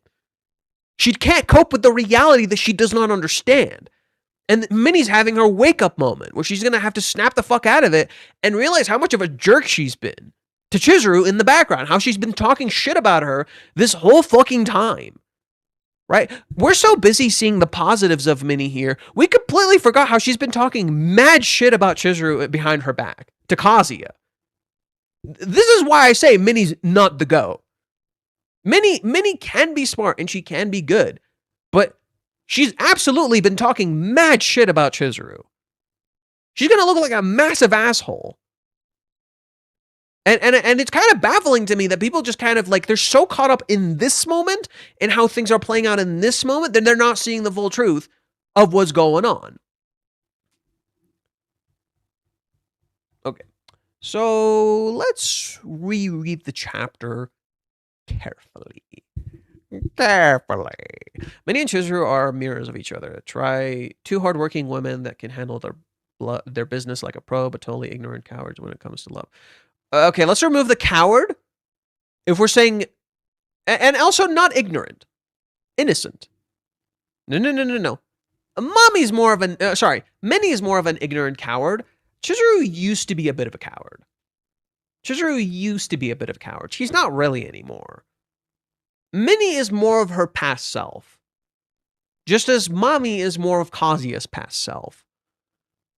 I don't agree that Chizuru is an ignorant coward. I don't think she's ignorant. She's not stupid. She literally can't see the truth. Because Kazuya won't let her. She's not intentionally being an ignorant coward. Nor is she being a coward. Chizuru just needs comfort. Someone needing comfort does not mean they're a coward. She's not ignorant because she's actively aware of what it means to reject Kazuya. What she's doing. She knows how rough it is. And she knows what the position she's being placed in. The difference between Minnie and Chizuru is that Chizuru is making hard choices, whereas Minnie isn't. And Minnie can't come to terms with the reality that she's fucking wrong. This is why, like for instance, when I say this, look at the contrast between Mommy and Kazuya. They're mirrors of each other. But what Mommy did is actually genuinely fucking heinous. Okay? They're not literal exact mirrors. What they're doing right now is a mirror. But they're not literally mirrors.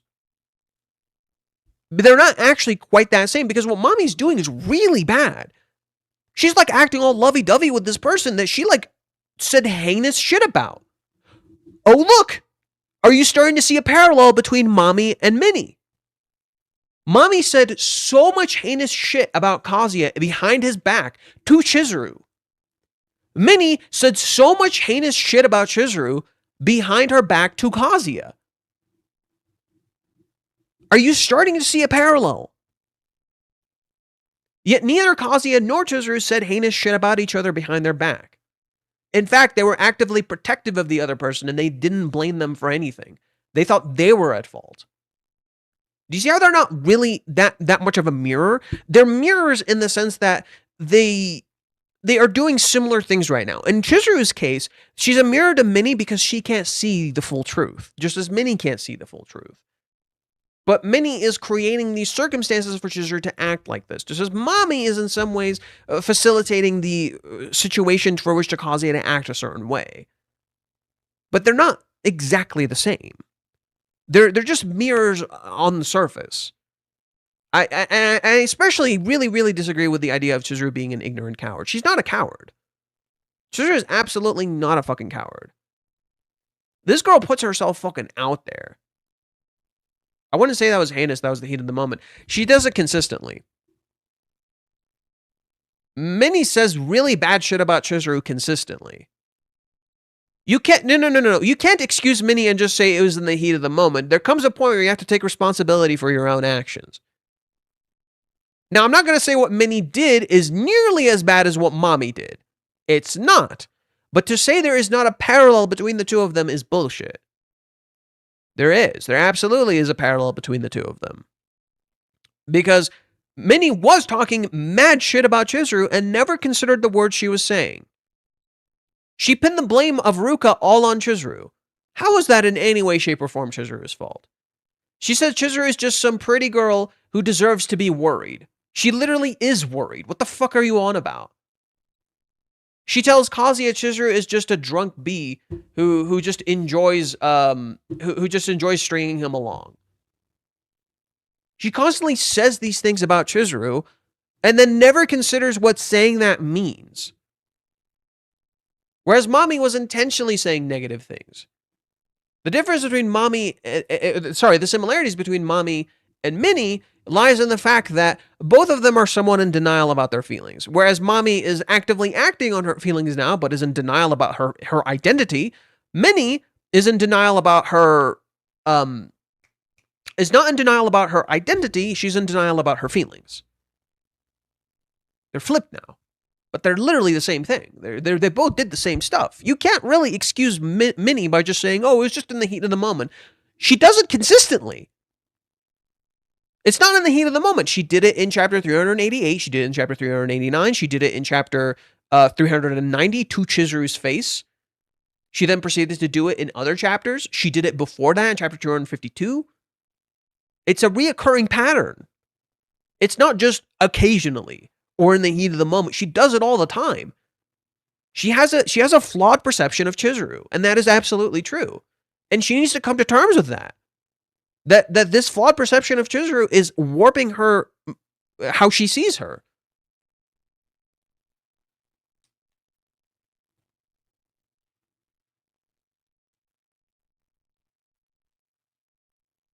Of course, Minnie puts the blame since she is unreadable. Was Chizuru in the room when Ruka did what she did? No? Then it's not Chizuru. No. It doesn't matter if Chizuru is unreadable to you. It is not her fucking fault for what Ruka did. Chizuru already knows all this. She's not stupid. Minnie thinks Chizuru is unfathomably stupid when it comes to love. She's not stupid. She's just innocent. There's a difference. Chizuru knows things could have happened between Kazuya and Ruka. She's fully aware. She had a whole ass arc about this. Minnie just does not know this because she never asked. That's the problem. Remember when Minnie was saying Chizuru has a distrust of men? If you read this manga for 2 seconds, you would think that's fucking stupid. Because she literally works a job where she literally lets men rent her. The fuck you on about? Chizuru doesn't distrust men. That's not a thing. She just has some insecurities. There's a bit of a difference. So for instance, in Hawaiians, it could look like what Minnie is saying is correct. Except when you consider for 2 seconds her grandma just fucking died. So she's trying to convince herself to not do things because, oh my God, what if I lose this person too? She's just scared. And guess what? She solves it herself. Chizuru goes to Ruka, gives her the condom bullshit, and Ruka spills the beans on her own, and then Chizuru just goes to Kazuya and asks him. And then she trusts him when he says nothing happened. The thing is, even if Chizuru does have a slight distrust, she actually solves it. She actually goes and resolves the issue. When Kazuya tells her it didn't happen, she believes him. All Chizuru wants is just a bit of proof that it didn't happen. She just wants honesty. Not what you think it means. If anything, Chizuru has more of a fear of her mom, which people keep associating with her dad. Chizuru has more of a fear of her mom than she does her dad. She's just afraid of making the same mistakes as her mom. But she doesn't distrust men because she interacts with Umi, and Umi has done shitty things in the past. Anywho. We keep going on tangents. Okay. So the teaser so the little writing for this cover was aim to land a job offer and be by your side. Okay, I might take just a second just to eat something and make myself some tea because my brain's not working. Sorry, my brain's like starting to slow down and I would like to lock the fuck in. And I don't feel like I can quite lock the fuck in right now. So I might need to eat something and drink some tea so I can be up and running.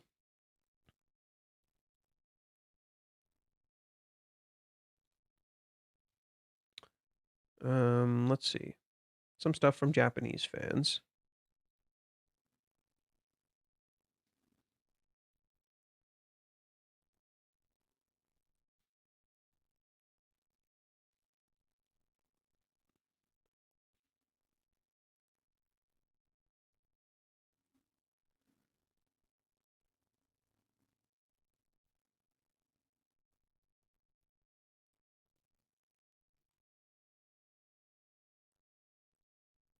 I guess I'll post this really quick.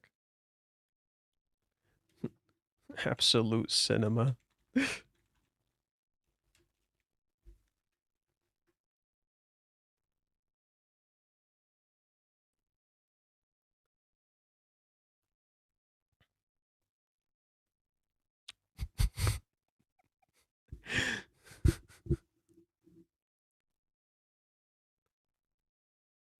Okay.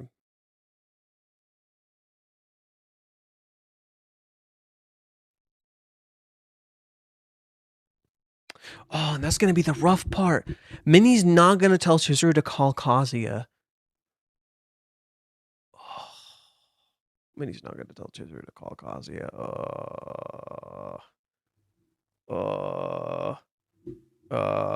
Fuck.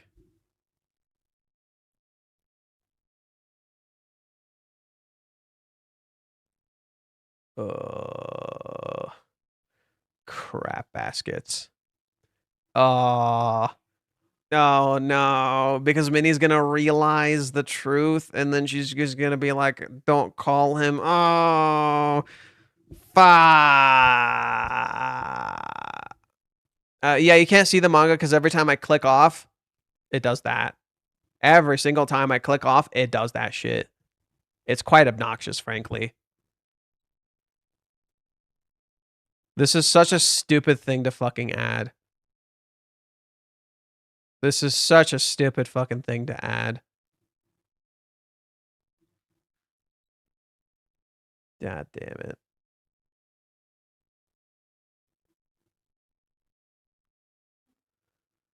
Okay, not too crazy much at the moment.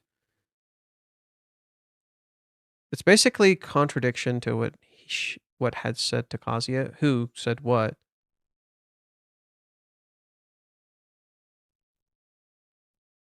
Oh, you mean Minnie? What Minnie said to Kazuya? Yeah.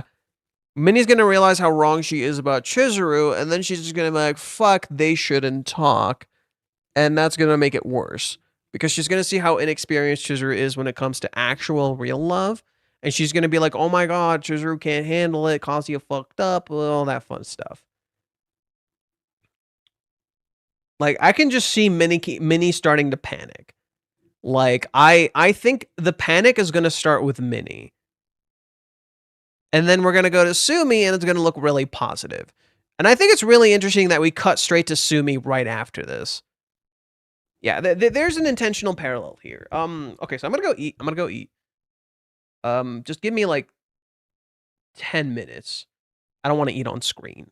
I'll be back in like 10 minutes. Maybe I'll eat on screen. I don't know. Give me a second. I gotta make some tea and I gotta grab some food. Just give me a second. BRB. BRB. I'll leave you with here. I know exactly where to leave you. I know exactly where to leave you. I'm gonna leave you with this cutie motherfucking patootie. I'm gonna leave you with this cutie motherfucking patootie. This is where I'm gonna leave you. I'm gonna leave you with her. Look at her. Appreciate her. Love her. Love this cutie motherfucking patootie as I do. Okay? Look at her. Love her as I do. Okay, BRB. Oh, wait, I have to do... Okay, there we go. Oh, come on! Okay. One more time.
I didn't get to eat yet, but I brought the food with me. Fuck it. I changed into a different shirt so that way the Ruka shirt doesn't get dirty because I was wearing the Ruka shirt. Oh. So yeah, to me, what I interpret this chapter as is that it's Minnie learning the truth. That's what I interpret this chapter as. It's Minnie starting to learn the truth, whereas Kazuya doesn't learn anything new. And Mommy sees Kazuya's inner strength that he doesn't see, right? This is, I think, Minnie learning the truth. Another comparison to Strike is that I think Sumi is meant to mirror Chizuru. What do I mean by this? Sumi wants to do something and she feels trapped. And she doesn't know what to do. And then she gets presented an opportunity from Kazuya himself. Chizuru is the same exact way. Chizuru also wanted to do something, didn't know how to do it or what to do, and then Minnie gave her the opportunity. Right? Because guess what? Kazuya just did exactly what Minnie did. Kazuya made an appointment with Sumi, just as Minnie made an appointment with Chizuru. These two scenes are meant to parallel. I think these two scenes are meant to parallel. I'm gonna keep eating for now. Spaghetti. For those who are curious. Spaghetti. Oh my god. Duration 2 hours. What did Chizuru tell Minnie? Where is it? She tells her, like, at the start, I can only stay for 2 hours. Oh my god. She tells her at the start, I can only stay for 2 hours. Kazuya makes a rental date with Sumi for 2 hours. What are the odds? Bro.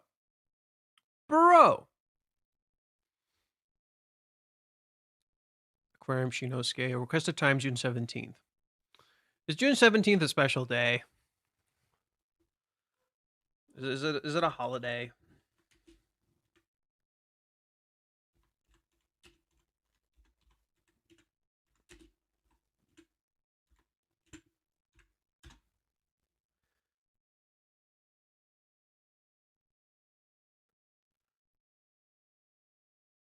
June is notably for having no public holidays. However, the third Sunday of June is celebrated as Father's Day. Okay. So no holiday, nothing.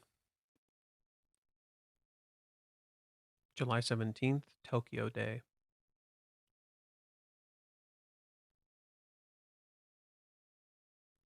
Yeah, that's my birthday.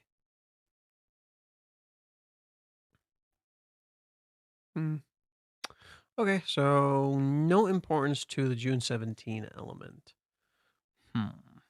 No importance to that. Weird. Hey guys, just a couple of thoughts while I'm catching up on the stream, since this chapter kind of messed with my ideas. I hope you guys haven't already talked about this. There's one thing in particular that doesn't add up for me. If the kiss in chapter 385 was nothing more than just research, then why is Chizuru so happy while she's kissing him? And I'd also say the chapter explains why it takes Chizuru so long to give Kazuya an answer in 397. It's because she genuinely doesn't know what the right thing to do is. In the end, she chose to say yes, I guess based on what she wants, and the chapter ends with her being happy. But is she happy even though she still doesn't know whether she made the right choice? Yeah, so that is a thing. I don't think this is Chizuru researching. I don't really think of it as Chizuru researching. I think it's Chizuru making a choice. No, so something isn't quite right here. Okay, you've heard about it, right? About the kiss. It fell straight out of the Hurt Locker. Okay, what's the Hurt Locker?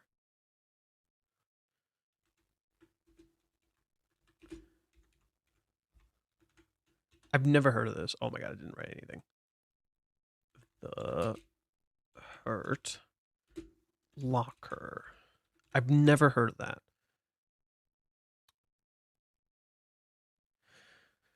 Okay. The Hurt Locker is a 2008 American war film directed by Catherine Bigelow and written by Mark Ball. Okay.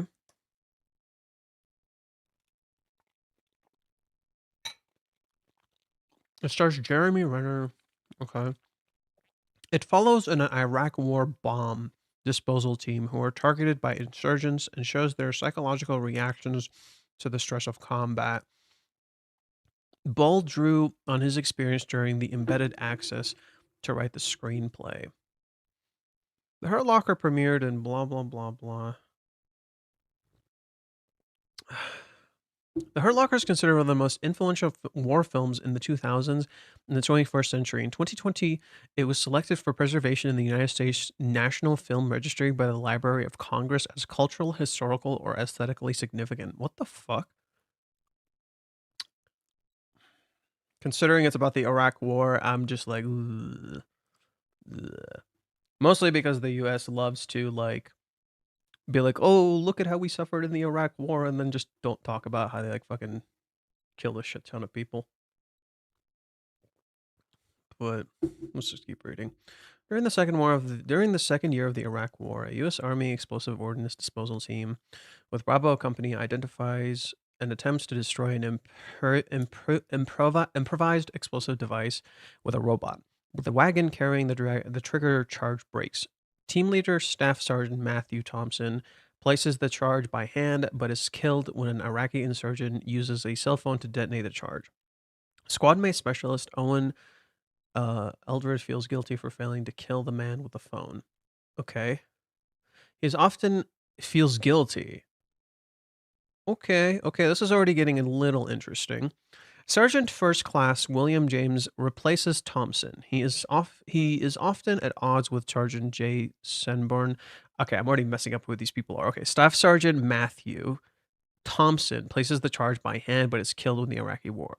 He's replaced by William James, who was often at odds with Sergeant J.T. Sunburn because he prefers to defuse devices by hand and does not communicate his plan.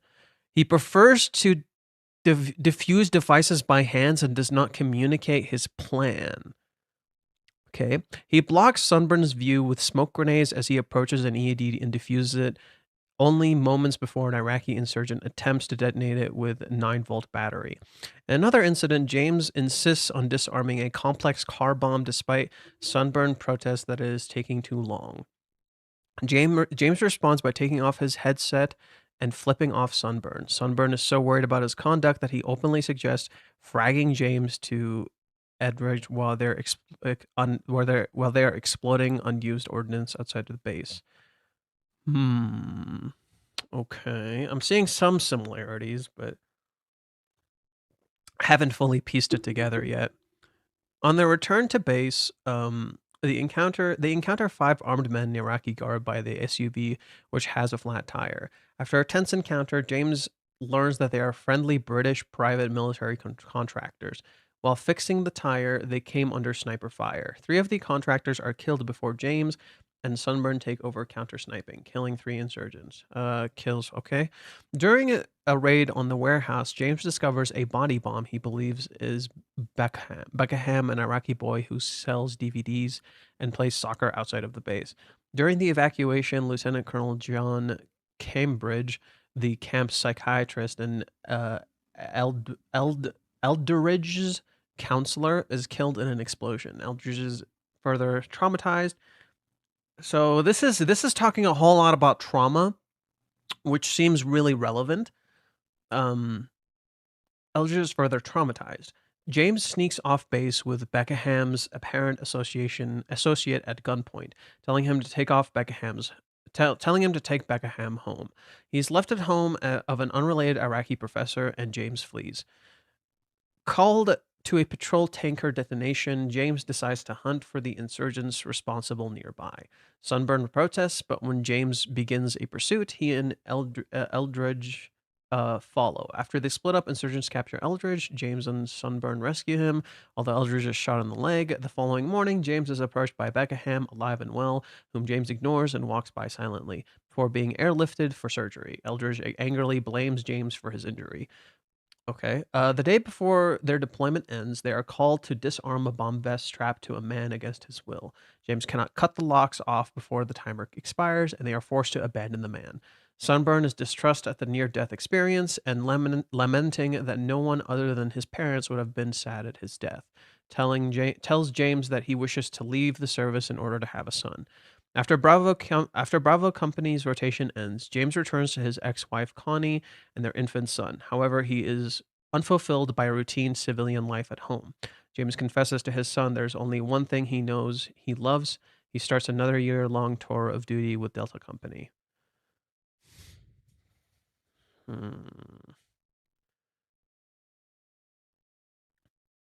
It's based on a freelance journalist who was embedded with the American bomb squad in the war in Iraq. In 2005, Bell pitched a film based on Playboy article, The Man in the Bomb Suit. It's based on his Playboy article, The Man in the Bomb Suit, to director Catherine Bigelow. Director Bigelow was familiar with Bull's work before his experience, having adapted one of his other Playboy articles as the short-lived television series The Inside in 20. Wait, it's a Playboy article. Wait, Kazuya, are we thinking of the same Playboy or is this something else? Oh my god, it is. Remember, Kazuya was wearing Playboy clothes. You guys remember? Kazuya was literally wearing Playboy boxers. What the fuck? The Man in the Bomb Suit.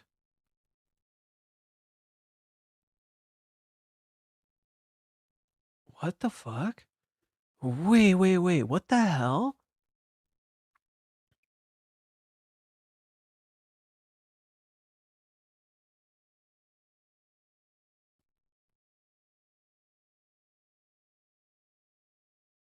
And of course, the movie has a lot of controversy. Shocking. Okay. When Boyle was embedded with the squad, he accompanied its members 10 to 15 times a day to watch their tasks and kept in touch with Bigelow via email about his experiences. Boyle used his experience as the basis of fictional drama based on real events. He said the film's goal, the idea is that it's the first movie about the Iraq War that perpetrates to show the experience of the soldiers, who we wanted to show the kinds of things the soldiers go through that you can't see on CNN. And I don't mean that in a censorship conspiracy way. I just mean the news don't actually put photographs in with units that are this elite.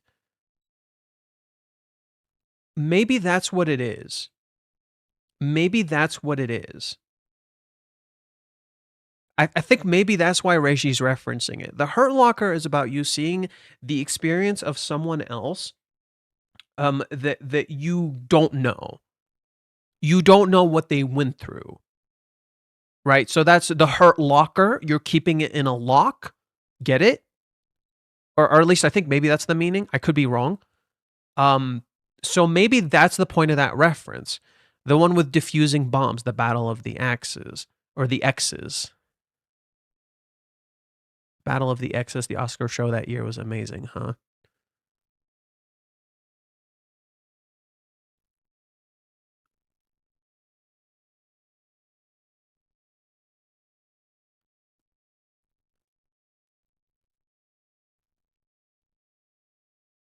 I just mean the news doesn't actually put photograph. Okay. Bigelow was fascinated with exploring the psychology behind the type of soldier who volunteers for this particular conflict and then, because of their aptitude, is chosen and given the opportunity to go into bomb disarmament and goes towards what everybody else is running from. That seems also relevant. Kazuya and Mami are seemingly running from the truth, whereas Chizuru actually literally goes to Minnie, knowing full well what Minnie is going to ask. She goes into the entertainment industry knowing full well what awaits there. And she's chosen for that particular role, as she is in the film,